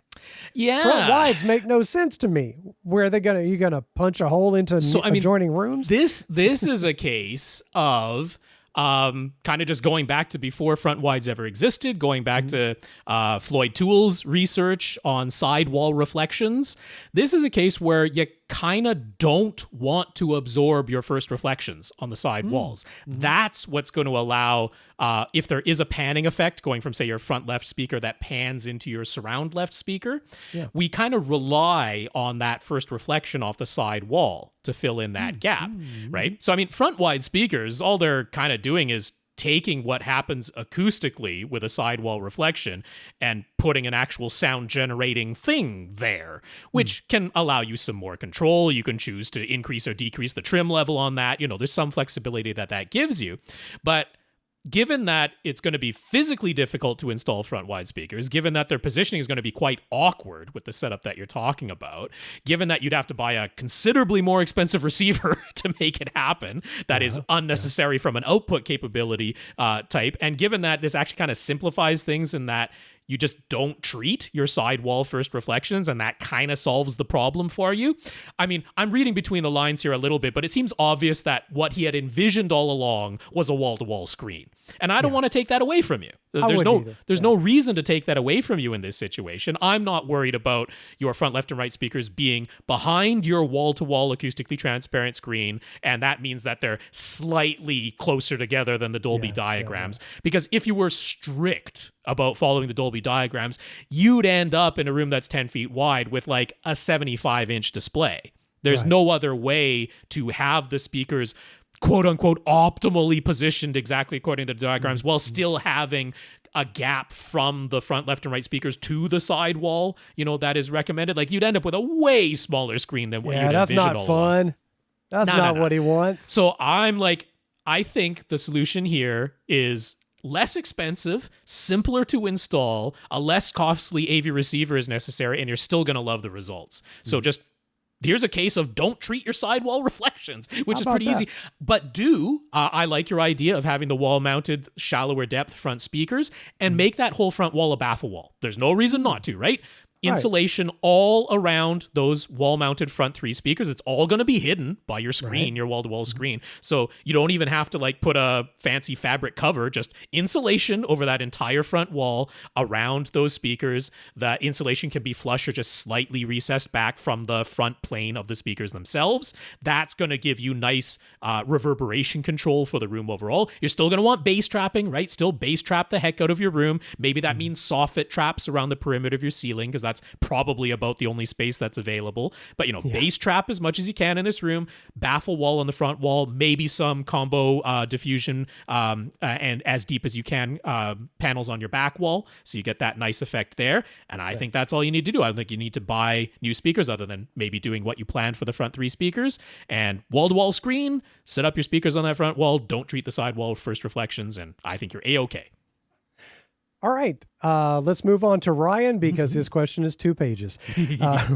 Ryan watched Andrew Robinson's review of the new Sonos Arc Ultra soundbar that he posted on his own YouTube channel. It was quite glowing, with Andrew praising the Arc Ultra's improved neutrality over the original Sonos Arc soundbar, but pointing out that it's really when you add a pair of Era 300 Sonos speakers as wireless surrounds and a pair, if you can afford it, of Sonos subs that the experience, in his opinion, bests any other soundbar solution out there.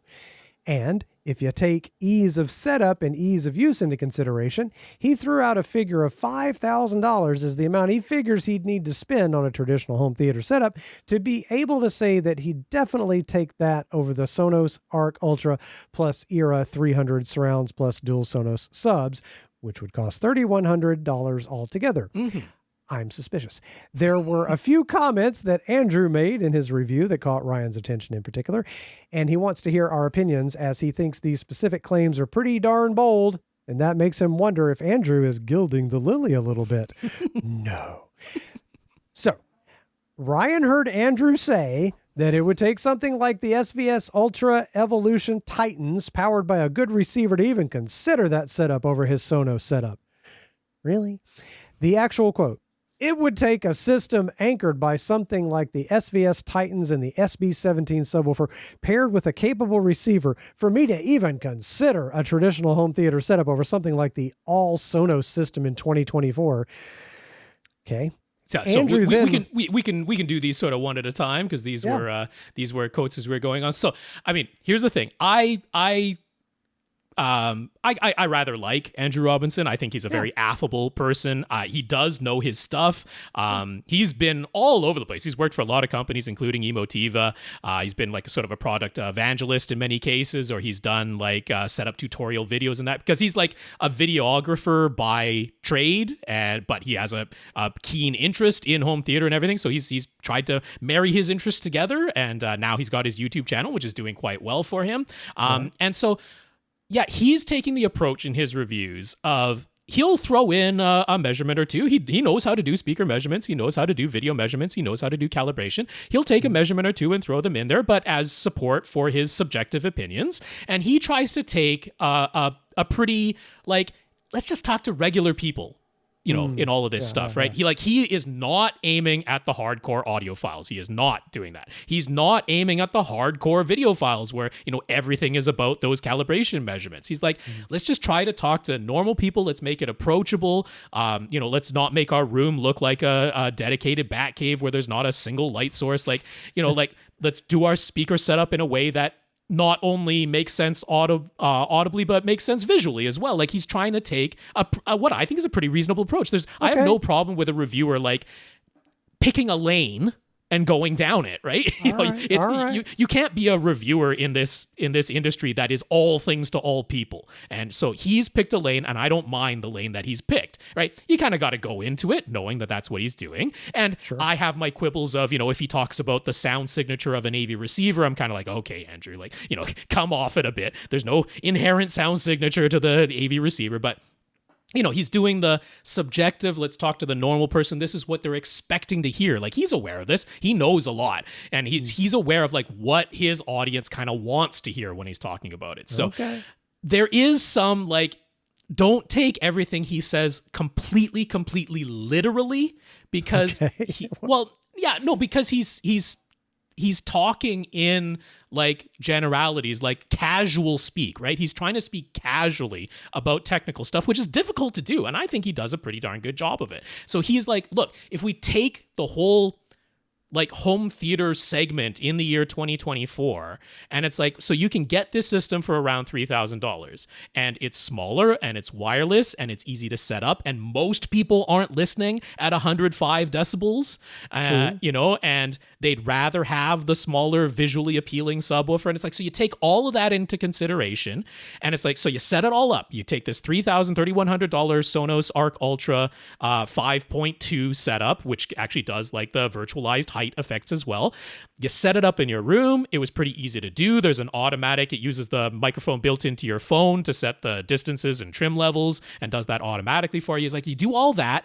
And he's like, this sounds really good. Like, he's like, it sounds better than the other sound bars I've listened to. And he's listened to, you know, the $1,500 sound bars. He's listened to the Nakamichi Dragon. And he's like, look, it sounds better than those soundbar solutions. There are traditional home theater solutions that can outperform it, that can certainly play louder, that can play with lower distortion, like all of those things exist. But if I'm going to put it all together in the year 2024 and considering aesthetics and ease of setup and what I think the average consumer wants to do, he's like, I would have to pay more than this system costs for me to be like, it sounds so much better that I'm going to choose the traditional home theater. He's like, if I'm paying about $3,000 for traditional home theater, but then I have all the hassle and it doesn't look as nice and it's certainly not wireless, he's like, I'm probably going to choose this. He's like, I think it sounds good enough. Okay, so not just based on the sound quality, but the whole package of convenience and look and All of it. Okay. Yeah. And all I think that's I'm less that's suspicious fair. when Yeah. I hear that, because at first it sounds like we're just comparing. That's right. If you pick out you pick out an individual quote and you take it only literally from that picked out quote, that's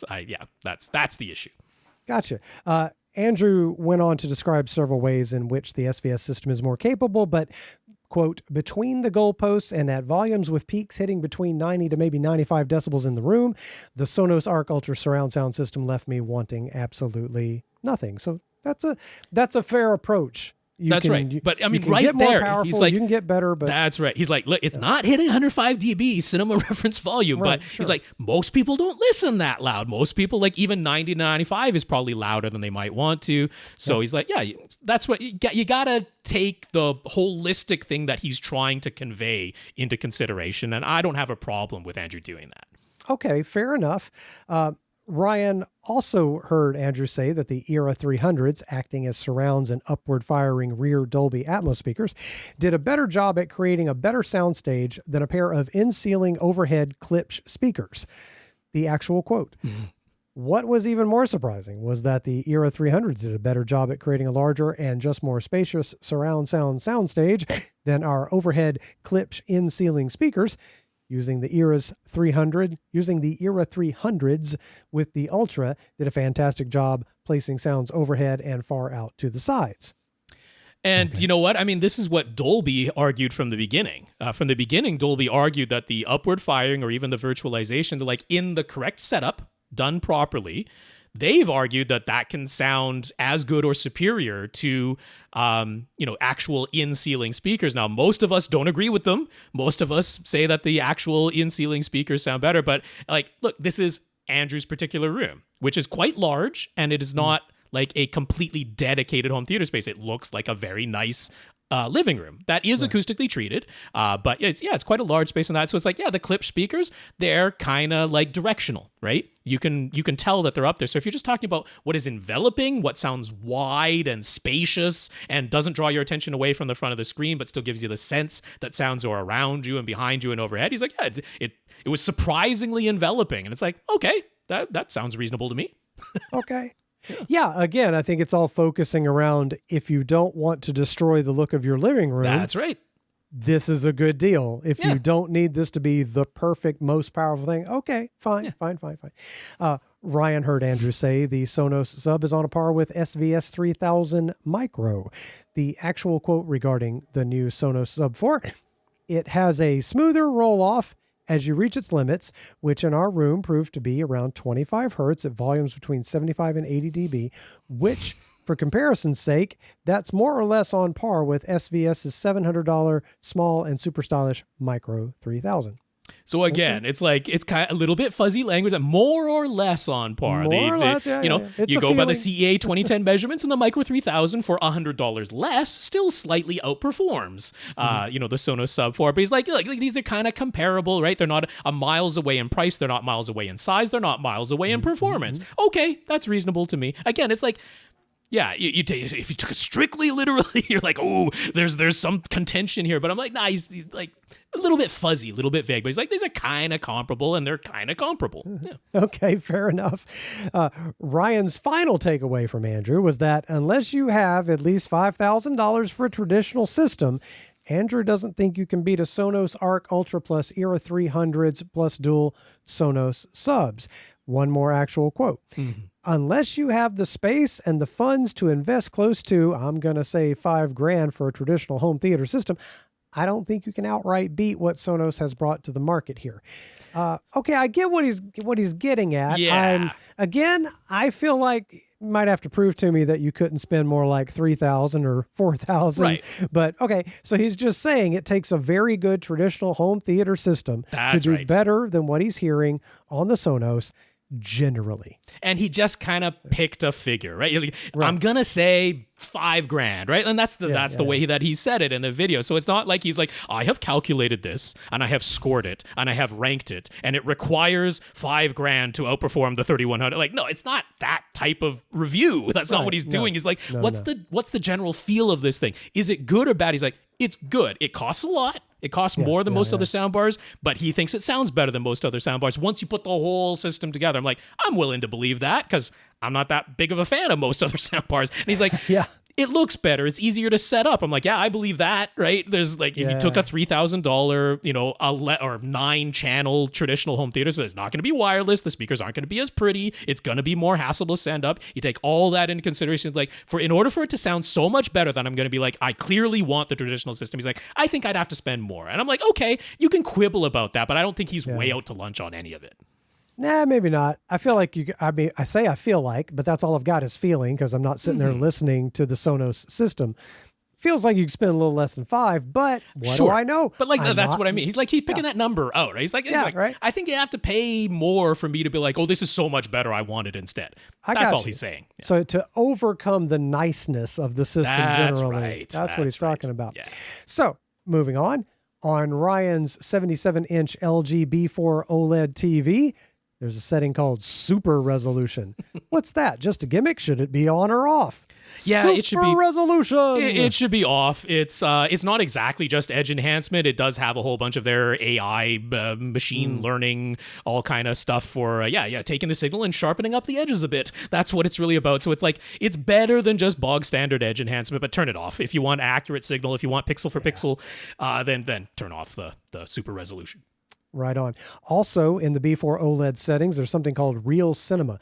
Does that just set the TV to output 24 frames per second? Should this one be on or off? And is that what we were talking about That's before? what we were talking about. Yeah. So it doesn't just set the TV to output 24 frames per second. Right. It gets the TV to look at an incoming 30 frames per second or 60 frames per second signal, look at if there is a 3-2 cadence going on there, and then do the inverse telecine, the reverse 3-2 pull down processing to eliminate jutter. So leave that on. There's not really any reason to not have it on. I'm not entirely sure why the option to turn it off is there are the strict video people who are like, I just want exactly what was fed in there to be there so I can evaluate the source signal without the display having done anything to it. So there's that. I suppose so, but, unless there's just something weird about the pull down that isn't. Because there could be odd cadences, that type of thing could happen. But no, leave that on. It works a treat, and Keep Real Cinema on for sure. He read an article online that said if you're watching HDR10 or Dolby Vision, it's standard practice to leave the backlight setting and contrast setting pegged at 100. Mm-hmm. And if you're using a projector, the lamp or laser should always be set to high mode for HDR. Does that sound right to us?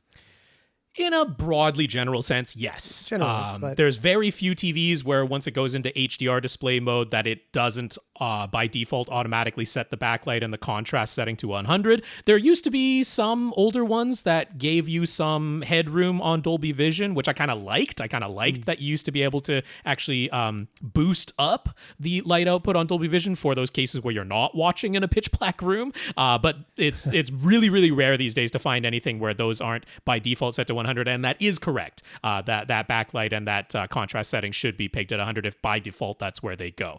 As far as the lamp on your projector, of course, there's going to be the people who are like, well, I want my lamp or my laser to last longer, so I manually turn that down from the high lamp mode. But on projectors, you need all the light output it can muster when you go into HDR. So if you actually want HDR to look distinctly different from standard dynamic range on a projector, you kind of do need to let it go into the high lamp mode. So yes, there are exceptions. There are individual cases where that might not be, but as a general recommendation, I think that's correct. Let it do what it want to do. Yeah. Let's go on to Jeremy. Jeremy in France. Mm-hmm. Jeremy's teenage son wants some computer speakers. He mentioned the Edifer MR4 as the sort of size and looks that he wants. But Jeremy wants the speakers to be able to connect via Bluetooth and USB, which those particular Edifer speakers cannot do. He's looking to spend between 100 and 300 euro, but it might end up being a gift from more than just Jeremy alone, so the budget is flexible. Mm-hmm. He looked up the Fluence AI41 speakers that we've recommended several times recently, but those aren't available in France. So any other suggestions? And I love the first suggestion because guess what's in my kitchen? Kanto is doing some really nice self-powered speakers these days that work wonderfully as desktop computer speakers. I wasn't able to find the Auras listed online anywhere in France, but they would be more expensive anyway. So the Kanto YU4 self-powered bookshelf speakers. They are definitely available in France. Now, they show up when I was just quickly searching, on like Amazon France and a few other French retailers. They showed up at over €300. They were all priced around 400 or maybe €425, that type of thing. So you might need to use some of that wiggle room in the budget to get the Kanto YU4s, but they are really nice speakers that would surely work and have the nice looks that go along with it. I've had great luck with the pair I've had. I mean, seriously, it's boosted my mood whilst cooking. It certainly does Bluetooth. You can input via USB. It's got all the features you were wanting.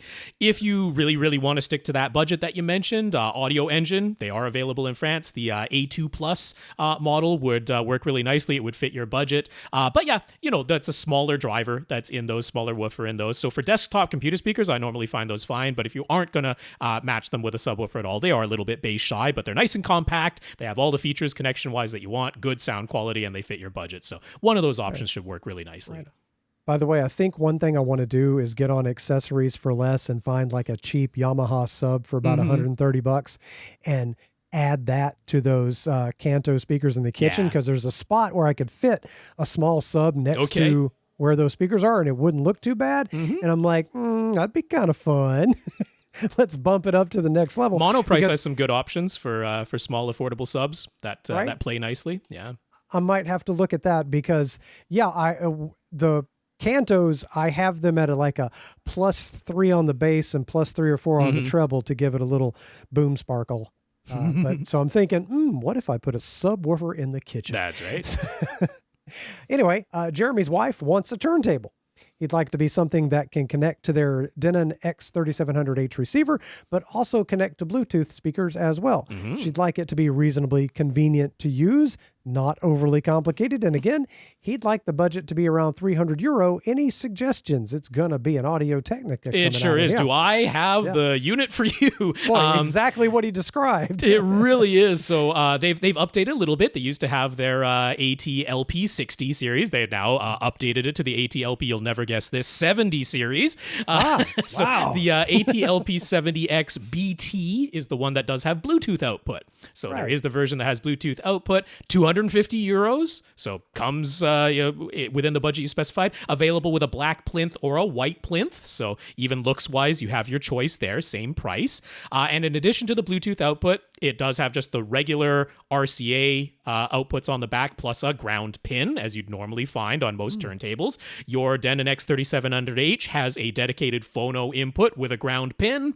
You can use the included cable, and you're good to go, but there is a little switch on the back of the Audio-Technica LP70 turntable that lets you select what comes out of those RCA jacks as either phono level, which is a weaker signal, or line level, which is a stronger signal, like what a CD would output. So if you are connecting it to the actual phono input on the back of your Denon with that ground screw, put it on the phono setting for the output of the AT LP70. Otherwise, the signal is actually going to be too strong for that phono input on your Denon. Yes, it will sound terrible. Yes, if for some reason you wanted to plug it into the CD input on the back of your Denon, then you would flick that over to the line level output. Otherwise, it's going to be too quiet. So, but very simple, absolutely wonderful, easy to use. It's an automatic turntable, and the LP70 series has improved the tone arm design over the LP60 series. It's a better tone arm on the LP70 now, but still fully automatic. So you set your record down, you press the play button, and it automatically raises the tone arm, moves it over to the edge of the LP, lowers it for you, and once it reaches the end of the record, that tone arm picks up and comes back to its rest, all automatic, and you press stop and you're done. So it doesn't get much more convenient than that for a turntable. I'm trying to think how many old turntables back in the day said play versus start. It might, I didn't look at that exactly. It might say start. Also, when you first open up the box, there will be a big yellow card that says read me first. And because the LP70 is a belt-driven turntable, and for shipping purposes, the belt is not attached. It's very easy. The instructions are right on that yellow card that says read me first, but you will find Amazon reviews of people who threw out the yellow card or ignored it, and they said, I plugged in this turntable and it didn't work. Well, yeah, because you didn't put the belt drive onto the gear. Am I correct that you can just, there's like a hole in the platter in the top and you just kind of stick your finger in there or something and push it around the motor? Is that what happens? Or do you have to take the I'm not platter sure off? the exact mechanism that it is, but it's very simple on the LP70 and the instructions are right there. And there's a giant yellow card that tells you exactly what to do first. But of course, there are the people who ignore it and then yell at Amazon that their turntable didn't work. Oh, there are people who've never read a owner's manual in their life. That's right. And they just get so mad so quick. All right, then. I like the white one, by the way. That looks really good. Sure, yeah, it's really nice. Julian has questions. Julian managed to snag a 12-channel, 6-zone whole house audio distribution amp. He got it for free. Wow. So can't complain about that price. It's rated at 100 watts times 12 into 8 ohms or 200 watts into 4 ohms, and each zone gets its own 5-band EQ. Mm-hmm. Wow, what did you snag? Yeah, that's right. But he looked it up afterwards, and if you buy the model that he got brand new, it's shockingly expensive. We're talking nearly $3,500. Yeah. Did you snag this in the middle of the night wearing a burglar's mask?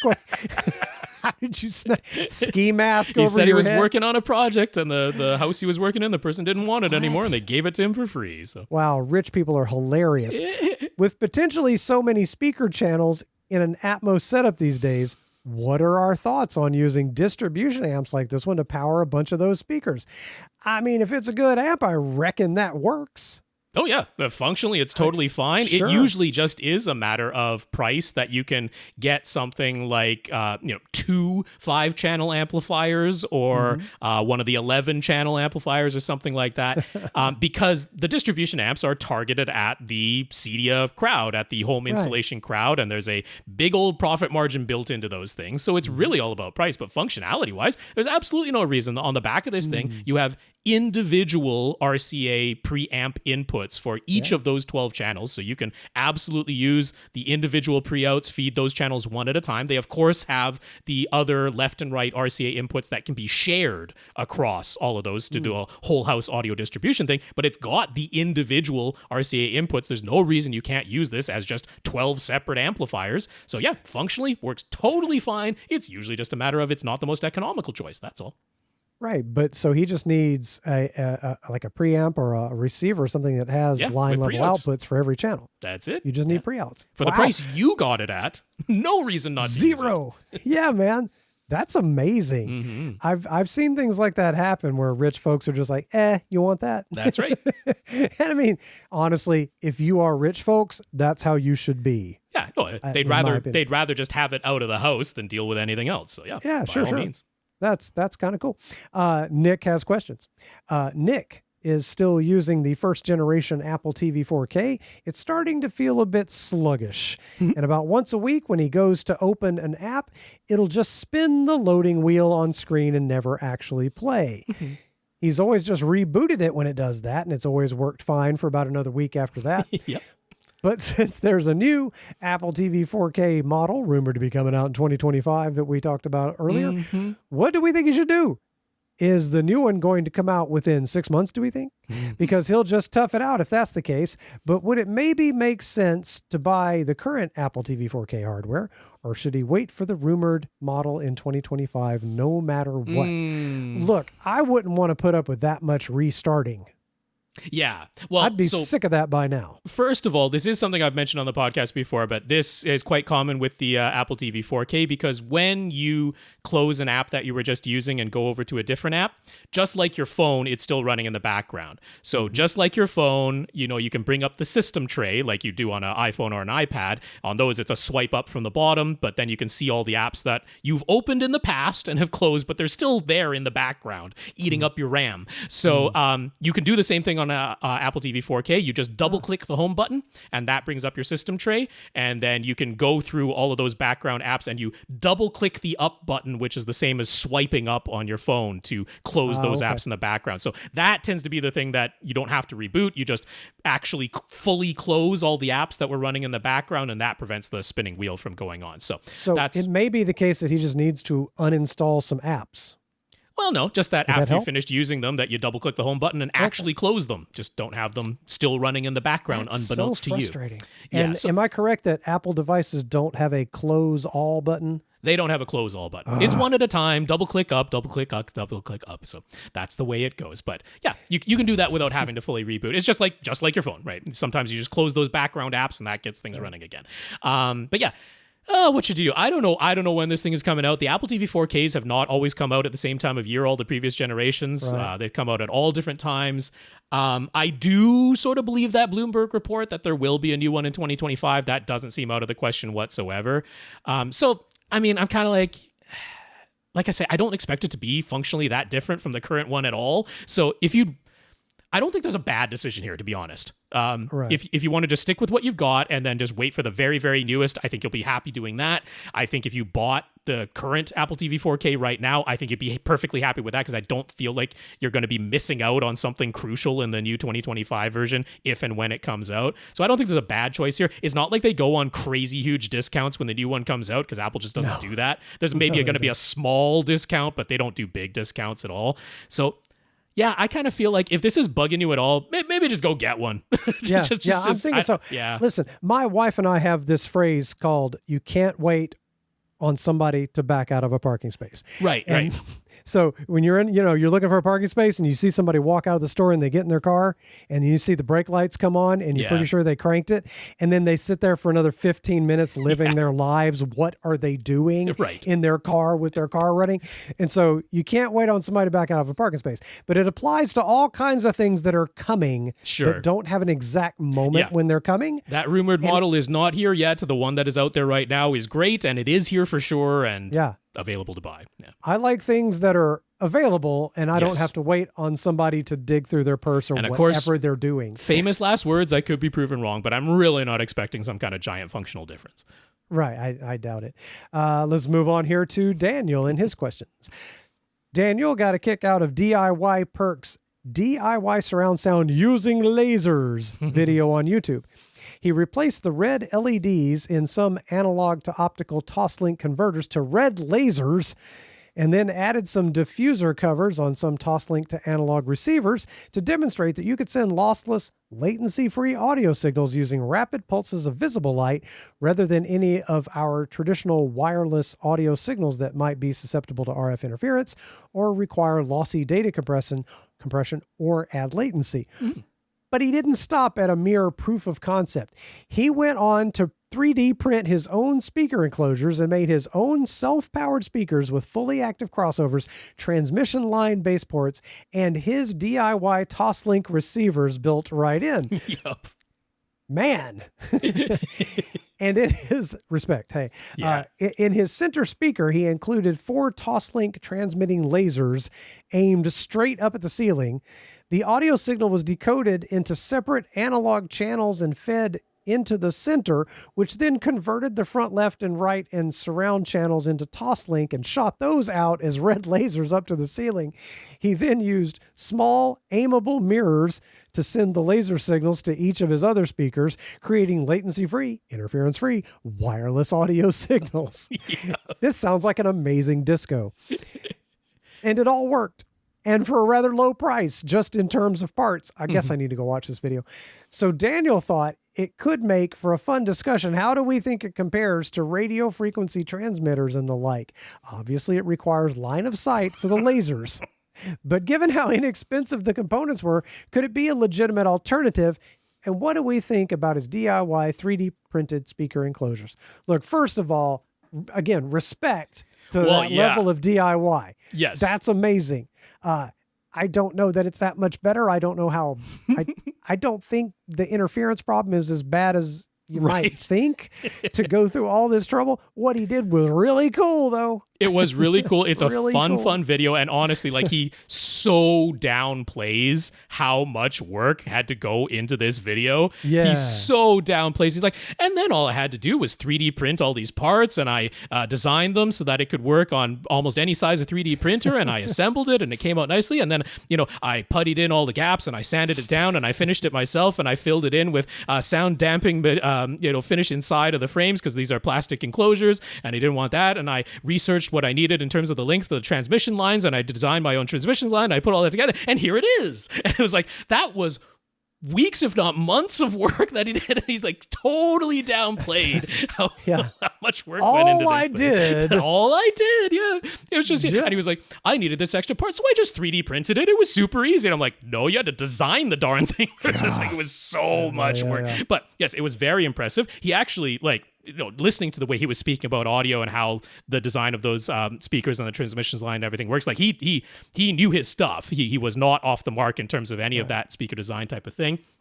So yeah, it's tremendously impressive. It was very entertaining as far as video. If you wanted to do this yourself, it is not a weekend DIY project.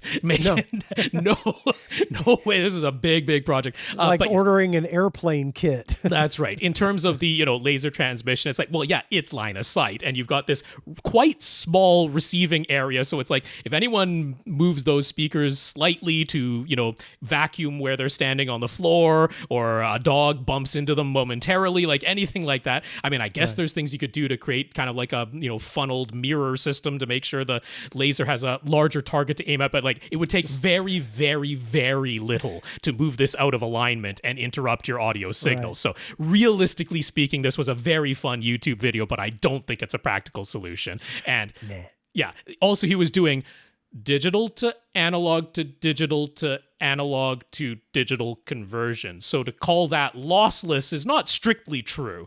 No. Wow. Yeah. So no, that's not the direction I would recommend anybody going. But it was a great YouTube video. Oh, fantastic. YouTube. Yeah, that sounds amazing. Yeah. Let's get on to Henry's question or questions. With the news of LG's departure from selling Blu-ray and Ultra HD Blu-ray players that we mentioned earlier, it feels like the walls are closing in on the end of physical media, at least to Henry and to Lee. Like I said, I'm a little worried. I don't think it's going to be in the next 5 or 6 years, but it's going to gradually dwindle. LG's announcement made him go and actually count how many movie discs he still has, and it wasn't even 100. So he can see how it wouldn't be a profitable business decision to continue selling players. As far as major brands go, it's really just Sony and Panasonic that are left, right? That's what we discussed in the news, yeah. That's right. So when do we think they will bow out? And when they do, what are Ultra HD Blu-ray fans going to do? Will everyone convert over to Kaleidescape? Will used players be worth their weight in gold? I mean, those Oppos are still selling for really high prices, yeah. Well, I mean, I think there will be players for decades. Yeah, there's going to be those Revons and Magnetars, right? The expensive, but they're going to exist for that niche market, yeah. And honestly, one of them, like Sony or Panasonic, might keep making just one single 4K Blu-ray player. Yeah. But I mean, like LG, they haven't updated their player models in years at this point. Sony's still doing the stupid thing of the ones that support Dolby Vision. You have to manually turn Dolby Vision on and off. Like, how hard would it have been to create a new Sony player model that properly supports Dolby Vision with automatic switching, but they just haven't bothered to do it. Yeah. Right. So whatever they're making now is probably all they're ever going to make. Maybe they would do like one final hurrah. Yeah, I mean, certainly Panasonic has done more in terms of Ultra HD Blu-ray players than any other brand, for sure. Right. So, it's going to be viewable for a long, long time, but it's not going to be a mainstream thing at all for, I don't know, but 10 years. I bet 10 years from now, it'll be really hard. You're going to have to go online to find a Blu-ray player. That's my guess. Could be. And I bet you'll be able to buy them, though, for another 30 years, but it's going to be a niche product. Yeah, I think there's going to be the Magnetar several $1,000 option, and there's going to be some junk brand that's owned by a private equity company that's like still churning out the cheapest optical discs that you've ever seen. There's going to be those two extremes and nothing else. Yeah, maybe one of the higher end brands will make something that allows you to do an easier copy to a hard drive. I don't think so. You think that's going to stay on a computer, huh? And I don't think everybody's going to move over to Kaleidescape. I think many people will, but I don't think everybody will. But I could just see in the future, decades from now, your phone will have enough storage to hold all the Blu-rays you ever had. They're not going to do it in storage. It's all going to be cloud. It's all going to be streamed. That's certainly the target. Then I guess power to the hackers, baby, because, we got to find a way to keep our stuff to ourselves and not have it just be on the cloud. Because something's going to happen and you're not going to be able to watch anything. But okay. There was a time, he says, when you could resign yourself to using a game console, but now Sony and Microsoft are removing all the disk drives from their newest PlayStation and Xbox models. Mm-hmm. So what's he going to do when his 4-year-old Panasonic UB9000 eventually gives up the ghost? You're going to hunt online, and somebody's going to sell you a used one that still works, or you're going to buy it from a niche product You're going to end up with a Magnetar. That's what's going to happen. You're going to be a Magnetar. That's it. That's right. Eventually. Jeremy P. has questions. Jeremy replaced his Epson 5040 UB projector with a JVC X750R. That's an older JVC model with native 1080p resolution DILA panels, but it has JVC's eShift feature so that it can display 4K resolution signals. He's using it on his 151-inch Seymour AV Center Stage XD screen with a 2.35:1 aspect ratio, and he's enjoying the obvious improvements in the image's contrast. Excellent. His AV receiver is a Denon X4400H, and he's got a Panasonic UB420 Ultra HD Blu-ray player. He's messed with the settings a bit, and he's able to get a 4K 60 signal to show up just fine. But when he switches over to his home theater PC, it will only display 4K 24, never 4K 60. If he forces his PC to output 4K 60, the JVC just blacks out the image and will only show 4K resolution from his PC if it's 4K 24. Any ideas? Yep. The manual helps me out here. There is a limitation, and it's in the JVC. It's in that X750R, which is certainly not the newest projector at this point. It was discontinued, I think, in 2017, something like that. Okay. So it's going back a ways. So, first of all, some settings in the JVC. There are settings for one that's called original resolution and one that's called color space. Both of those need to be set to auto for 4K 60 to work at all. They must be, because he was saying it was already working from his Ultra HD Blu-ray player, but you know, that's just for everybody else. We double check on that. There is an HDMI EDID setting inside of the JVC. There is A and B. B is limited bandwidth. A is as much bandwidth as the JVC can handle. So make sure that that is set to A and not B. It must be, because he was already getting 4K 60 from his Ultra HD Blu-ray player, but that's just another one. Yeah. The Denon in between, you do want to make sure that that is set to enhanced and not standard. So that is one thing that's outside of the JVC. But again, it must be, because the Ultra HD Blu-ray player is already working. So here's the part that is the limitation factor. Your PC, if you want it to output 4K 60 to that JVC projector, the PC is only ever going to output a full-fat RGB signal. That's what's going to come out of a PC, is an RGB signal. That's the equivalent in terms of bandwidth to a YCBCR 444 signal. And there's no choice in your computer. You can't make it Chroma subsample down to 422 or 420. It's going to be an RGB signal. And when it's an RGB signal or a 444 YCBCR signal that's input to the X750R, it can do 4K 60 at full RGB, but only if it's 8-bit. And I'm sure your PC is not set to 8-bit output. I'm sure it's set to 10 or maybe 12. Okay. And that's the issue. You have to set it to 8. You have to set your PC to 8-bit. That's a setting you can find. Yeah. That's you're going to have to look at your video card drivers. Yep. And that's it. That's what it is. That'll do the trick. That's what it is. All right. So, you're looking for 8-bit color output on from that home theater PC. There you go. All right, let's move on to Dazz, and then I'm probably going to want to go here pretty soon. Let's do Dazz. Yep. Yeah. I'm gonna finish out this list one way or the other, but if Lee needs to go, that is perfectly fine. I'll hang in there for a little bit longer. Just scanning ahead, seeing what I got coming. I got some other things to do. Okay. Dazz is still rocking his pair of SVS SB-3000 NSD subwoofers in the nearly 4,000 cubic feet of air in his basement home theater. He's been dreaming about a subwoofer upgrade for years now, and when the new Shu VTF-TN1 model was announced, that's a mouthful, he thought he'd be getting a pair of those. Mm-hmm. But with a little over a year to go until their remaining high school age kids are off to college, that is a big deciding factor when you're purchasing things, he's been trying to exercise financial discipline. His SB-12 NSDs do an admirable job, but with SVS having released their new flagship 17 Ultra series subs, the old 16 Ultras are on clearance. And his resolve is shaking. Going from SB-12 NSDs to 16 Ultras would be a big, big upgrade, right? And Rob just went ahead and made an irresponsible home theater purchase, right? I did. So Dazz can do that too, right? And the advertising algorithm sure seemed to be aware that he is subwoofer shopping. So what's the reason not to buy a pair of gigantic subwoofers right now?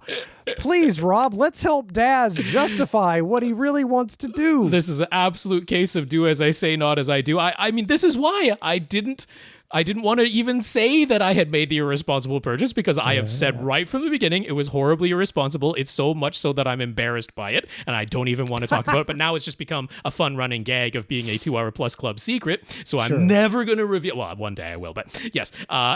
Well, we are at 2 hours, so if you need to reveal anything, you can do it now.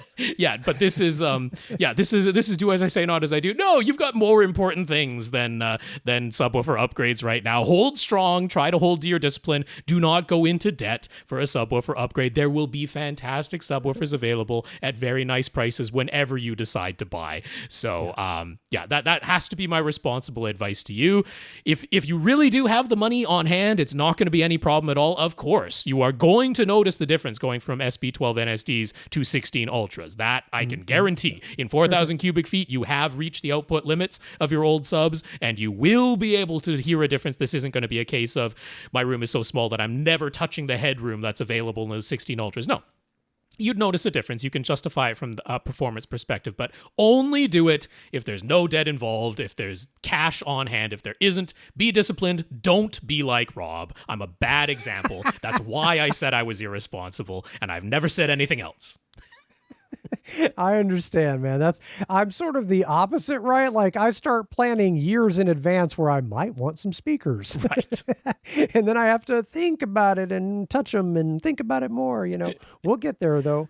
That and a bigger screen. And you don't even have kids to send off to college, so. No, there's not some other milestone that we're waiting on. That's right. Other than my wife gets to little R retire technically next year. So if she finds a better job, she can retire from her current job and actually start getting a pension from that job. Cool. So that might make purchases easier. We'll see what happens. Maybe. I don't know. She likes tech, but anyway, let's move on to Mohsen. Mohsen has questions. We've talked quite a bit about Mohsen's dedicated home theater room. But elsewhere in the house, he had another setup with a Yamaha AV receiver and a pair of tower speakers. He stole away those Yamaha towers and put them in his home theater as his front wides. Mm-hmm. So that meant he had to buy a new pair of speakers to replace them, right? Duh. Yeah, right. He decided to try a pair of Monitor Audio Silver RS6 towers, a new experience for him coming from Yamaha and Klipsch. So he's going to Monitor Audio. Mm-hmm, mm-hmm. He's kind of blown away. Mm-hmm. He wasn't expecting such a significant difference, but he's loving the Monitor Audio speaker sound. It seems so neutral and very detailed. And now he's thinking about upgrading all of his Klipsch speakers in his home theater to Monitor Audio. I'm excited to hear this.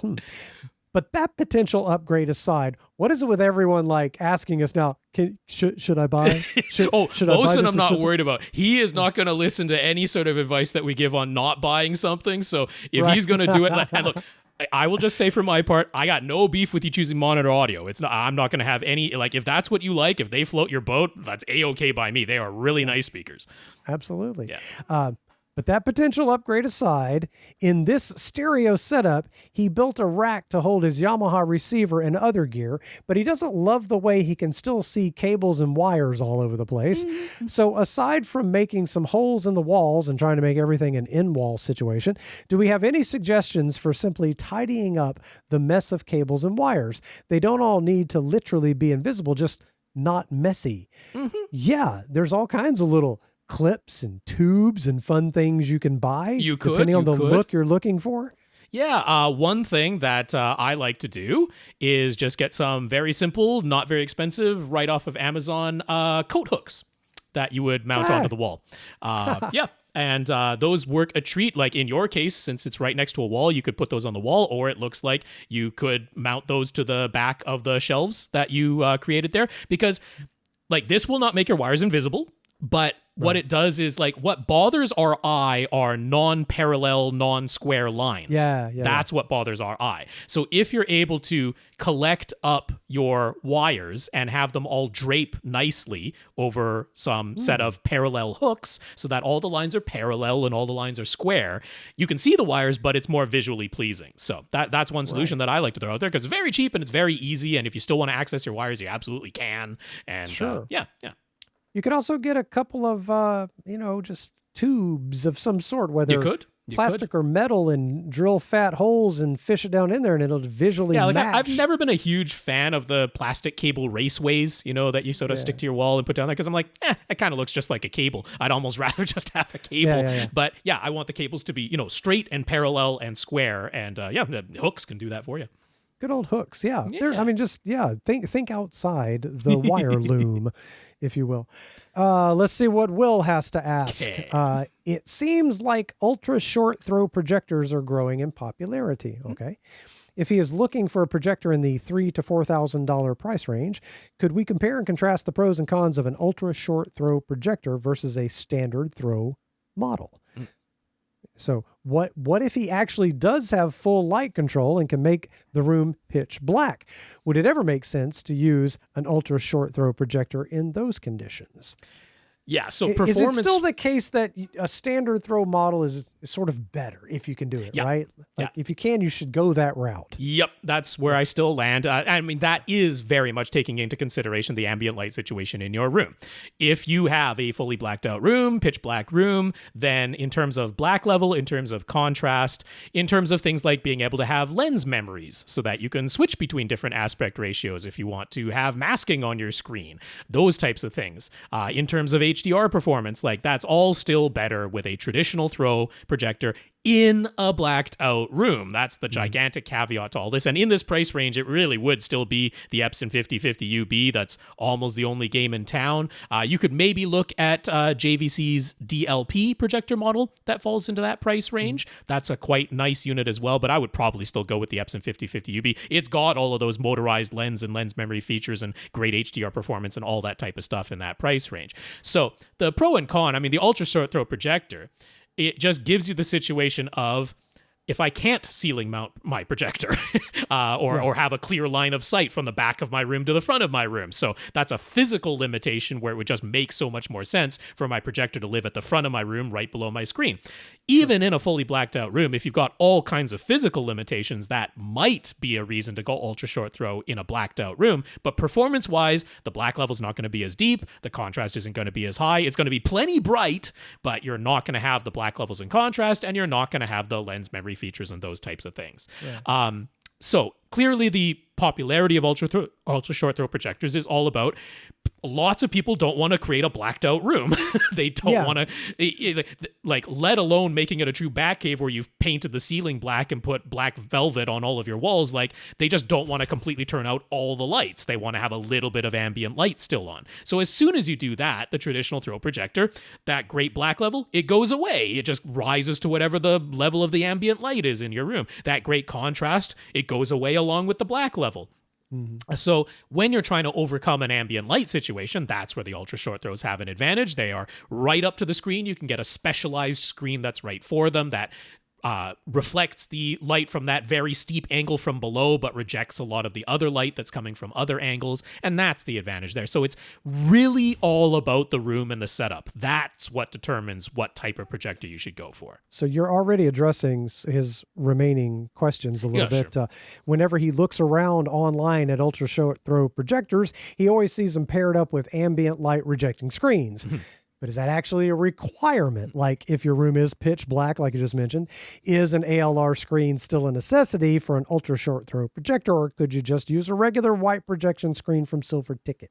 You can absolutely use a normal white projection screen. Yeah, if you don't need the ambient light rejecting part of it, if you are in a blacked out room, you can absolutely just use a white screen with an ultra short throw projector. No problem at all. You will, though, have light that bounces at that very steep angle from below the screen onto your ceiling. The light from the projector is going to bounce at that angle off of a flat white screen because there is no specialized screen with a sawtooth type of design to bounce that light out towards your eyes. It is going to illuminate your ceiling. There's no question about it. Many of the ultra short throw screens are labeled as CLR for ceiling light rejection.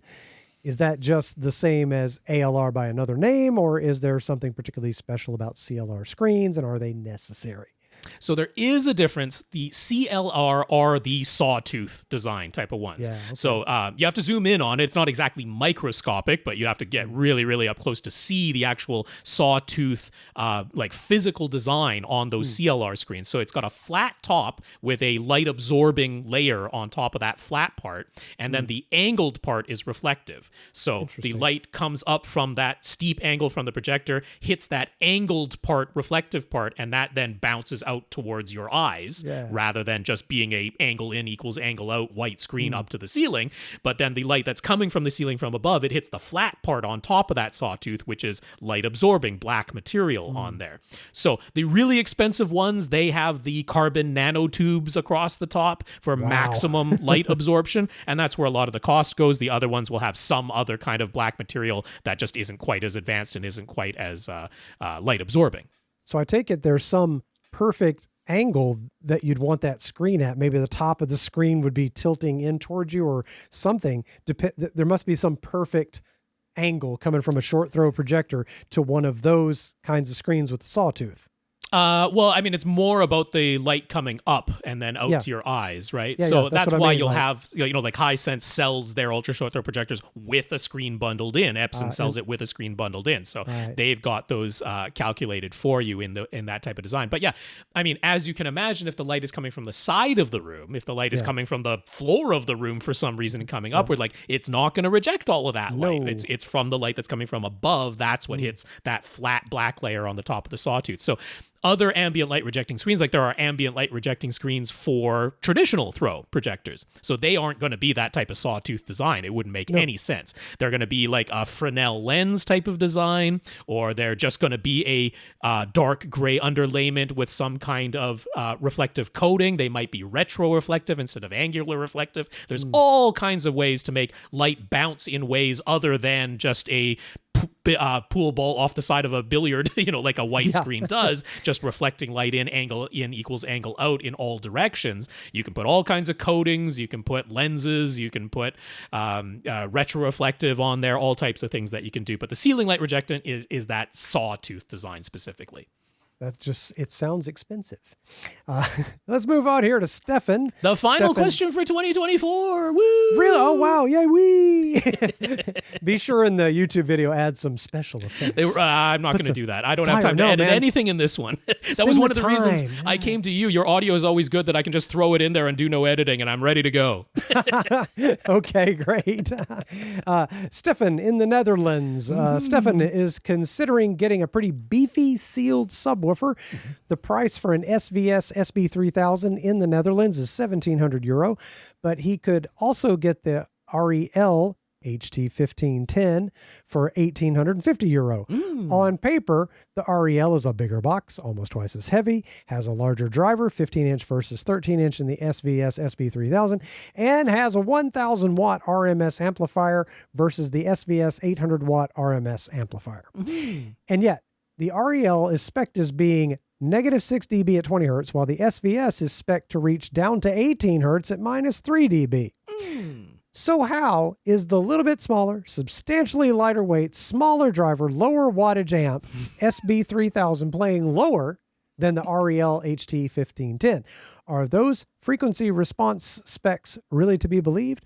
Or are they maybe not being measured in the same way? He'd just like to understand and know the details. The magic of speaker design. Yeah, so you have to ask yourself, -6 decibels relative to what? -3 decibels relative to what?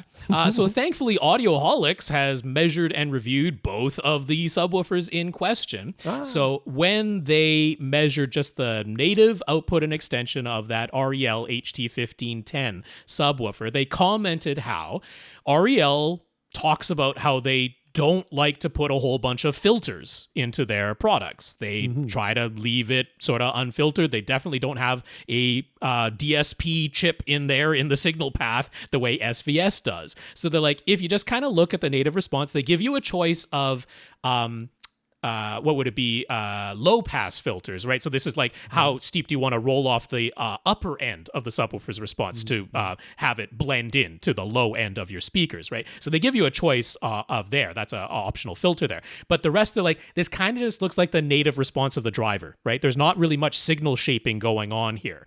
There's no DSP filters. There's not much filtering going on anywhere in here. So it's kind of like, okay, you just have this peak output right around 40 hertz, the natural resonant frequency of the 15-inch driver that you're using, and then it naturally rolls off in a sealed enclosure. As you would expect, 6 decibels per octave. So at 20 hertz, it's 6 decibels quieter. It's an octave down from 40 hertz at its peak. It's 6 decibels quieter. That's just kind of what it does. And so when you look at the CEA 2010 standardized measurements, and these are all referenced to 2 meters because Audioholics is consistent like that. So you were seeing, okay, so yeah, 40 hertz, 50 hertz, that's kind of the peak, around 115 dB maximum output in that 40 to 50 hertz range. Down at 20 hertz, we're like 20 decibels quieter than the absolute maximum peak there, 95. And this is for like peak output, right? That's not the natural shape that they were showing there. Those aren't peak figures. This is when your maximum peak output, the burst tones that CA 2010 is testing. It's those kind of figures.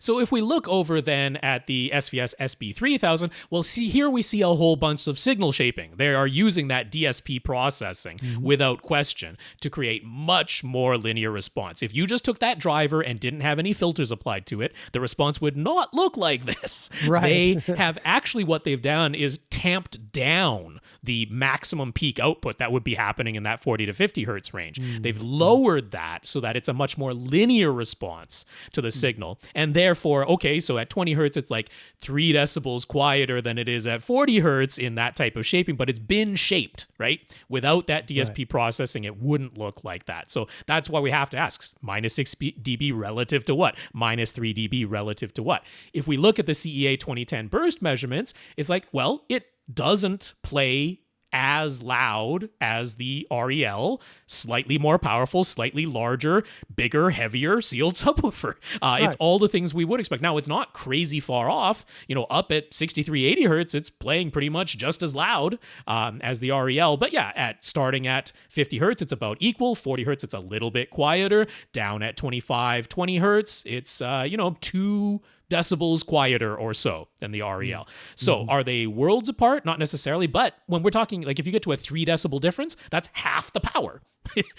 Just quite literally, it's half the power. So yeah, that REL is, by the measurements, playing a little bit louder than the SB-3000. Not surprising. It's bigger, it's heavier, it's a bigger driver, it's a slightly more powerful amplifier, it's more expensive. It's all those things. There's no mystery here. It's just that the minus 6 dB is relative to a non-shaped, non-filtered, non-DSP controlled type of output, whereas the SB-3000 has been DSP controlled, so it's minus 3 dB. It's just a more linear subwoofer, that's all. There you go.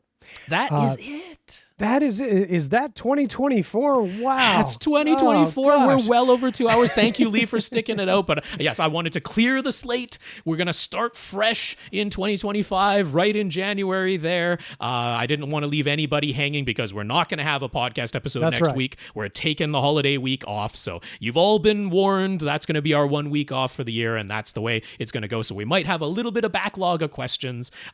Please do send in your questions. We don't want to be left with no questions to answer. Don't hesitate. If you get a new product at Christmas and you've got a question about it, come on, let us know. Yeah, so send in those questions for sure. We have cleaned the slate. I'll let you know to send those questions. Just email them to us, question@avrant.com. That's our email address. That's the best way to reach us. Send those questions to question@avrant.com. We've got an open slate for you. So let's start in 2025 with a nice new crop of questions. Question@avrant.com. But yes, before we leave, we want to thank thank our listeners of the week one more time. If you want to make a one-time PayPal donation, come to our website, avrant.com, click on Support AVRant over on the right-hand side, and you can do a one-time or a recurring, if you'd like to, PayPal donation that way. We want to thank our patrons over at patreon.com/AVRant podcast. That's where you can go to sign up to make an automatic monthly donation. So a big thanks to our 133 patrons over there. Daniel, thank you for being one of them for a long, long time now. We want to thank Brandon for offering to send yet another AV receiver to Tom and supposedly some Amazon gift cards. We'll see if those show up in our email inboxes. But thank you very much, Brandon. Dan, thank you so much for, the woodworking that you did for Tom there, and supposedly something being sent my way. So that's going to be lovely. That's wonderful. Nice. And I'm glad that knocked over apple tree is being put to good use. That's yeah, wonderful. Really. That's very cool. Want to thank Infinite Gary for sending some more movie codes to Tom that he hopefully got to watch while he was sick with the flu. And we also got our notes of gratitude and encouragement just for keeping the podcast going. So shout outs to John, Trevor, Infinite Gary, Brandon, Jeremy, Mark, Julian, Joe Klusnick, Daniel, Henry, Curtis, and Will. Thank you all so, so much. And thank you to everybody who continues to listen and send in your questions. Merry Christmas, everybody. Happy holidays. I'm not even going to say Happy New Year because we're going to be back in the new year, and I'll say it to you all then. So thank you all so, so much. Thank you, Lee. It's great that Tom is back. I'm sorry he had the flu. It's horrible timing because he really did want to be here for the last episode of 2024. I'm sure he did. So, like, I'm lucky to be able to fill in for him when he can't be here. It's very cool. And I like it. I have so much fun with it. I hate when it is because of terrible things. Right, yes. Like if he's busy, he's going to go on a vacation. That's a cool reason, right? Pre-planned. That's great, yeah. Right. But I'm here for whenever you guys need me. I love just being the pinch hitter co-host behind glass, and you just that's right. snap me out and just wake me up and turn a button. So glad we got to do this because we had left all those 15 questions for next year. I would have felt horrible, and that's no way to start the new year or go into the holiday season. So I'm feeling good. I hope everybody has a wonderful holiday time. And so on behalf of Tom Andrew, this has been AV Rant. I am Rob H. And I'm Lee Overstreet. Now go out and listen to something.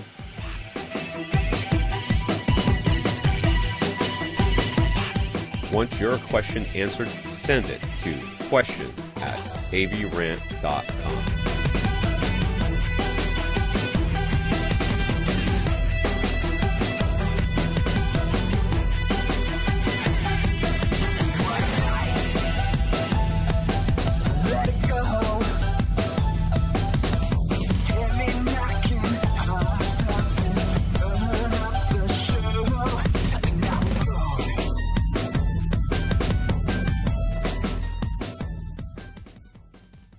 This is AV Rant. Now go out and listen to something.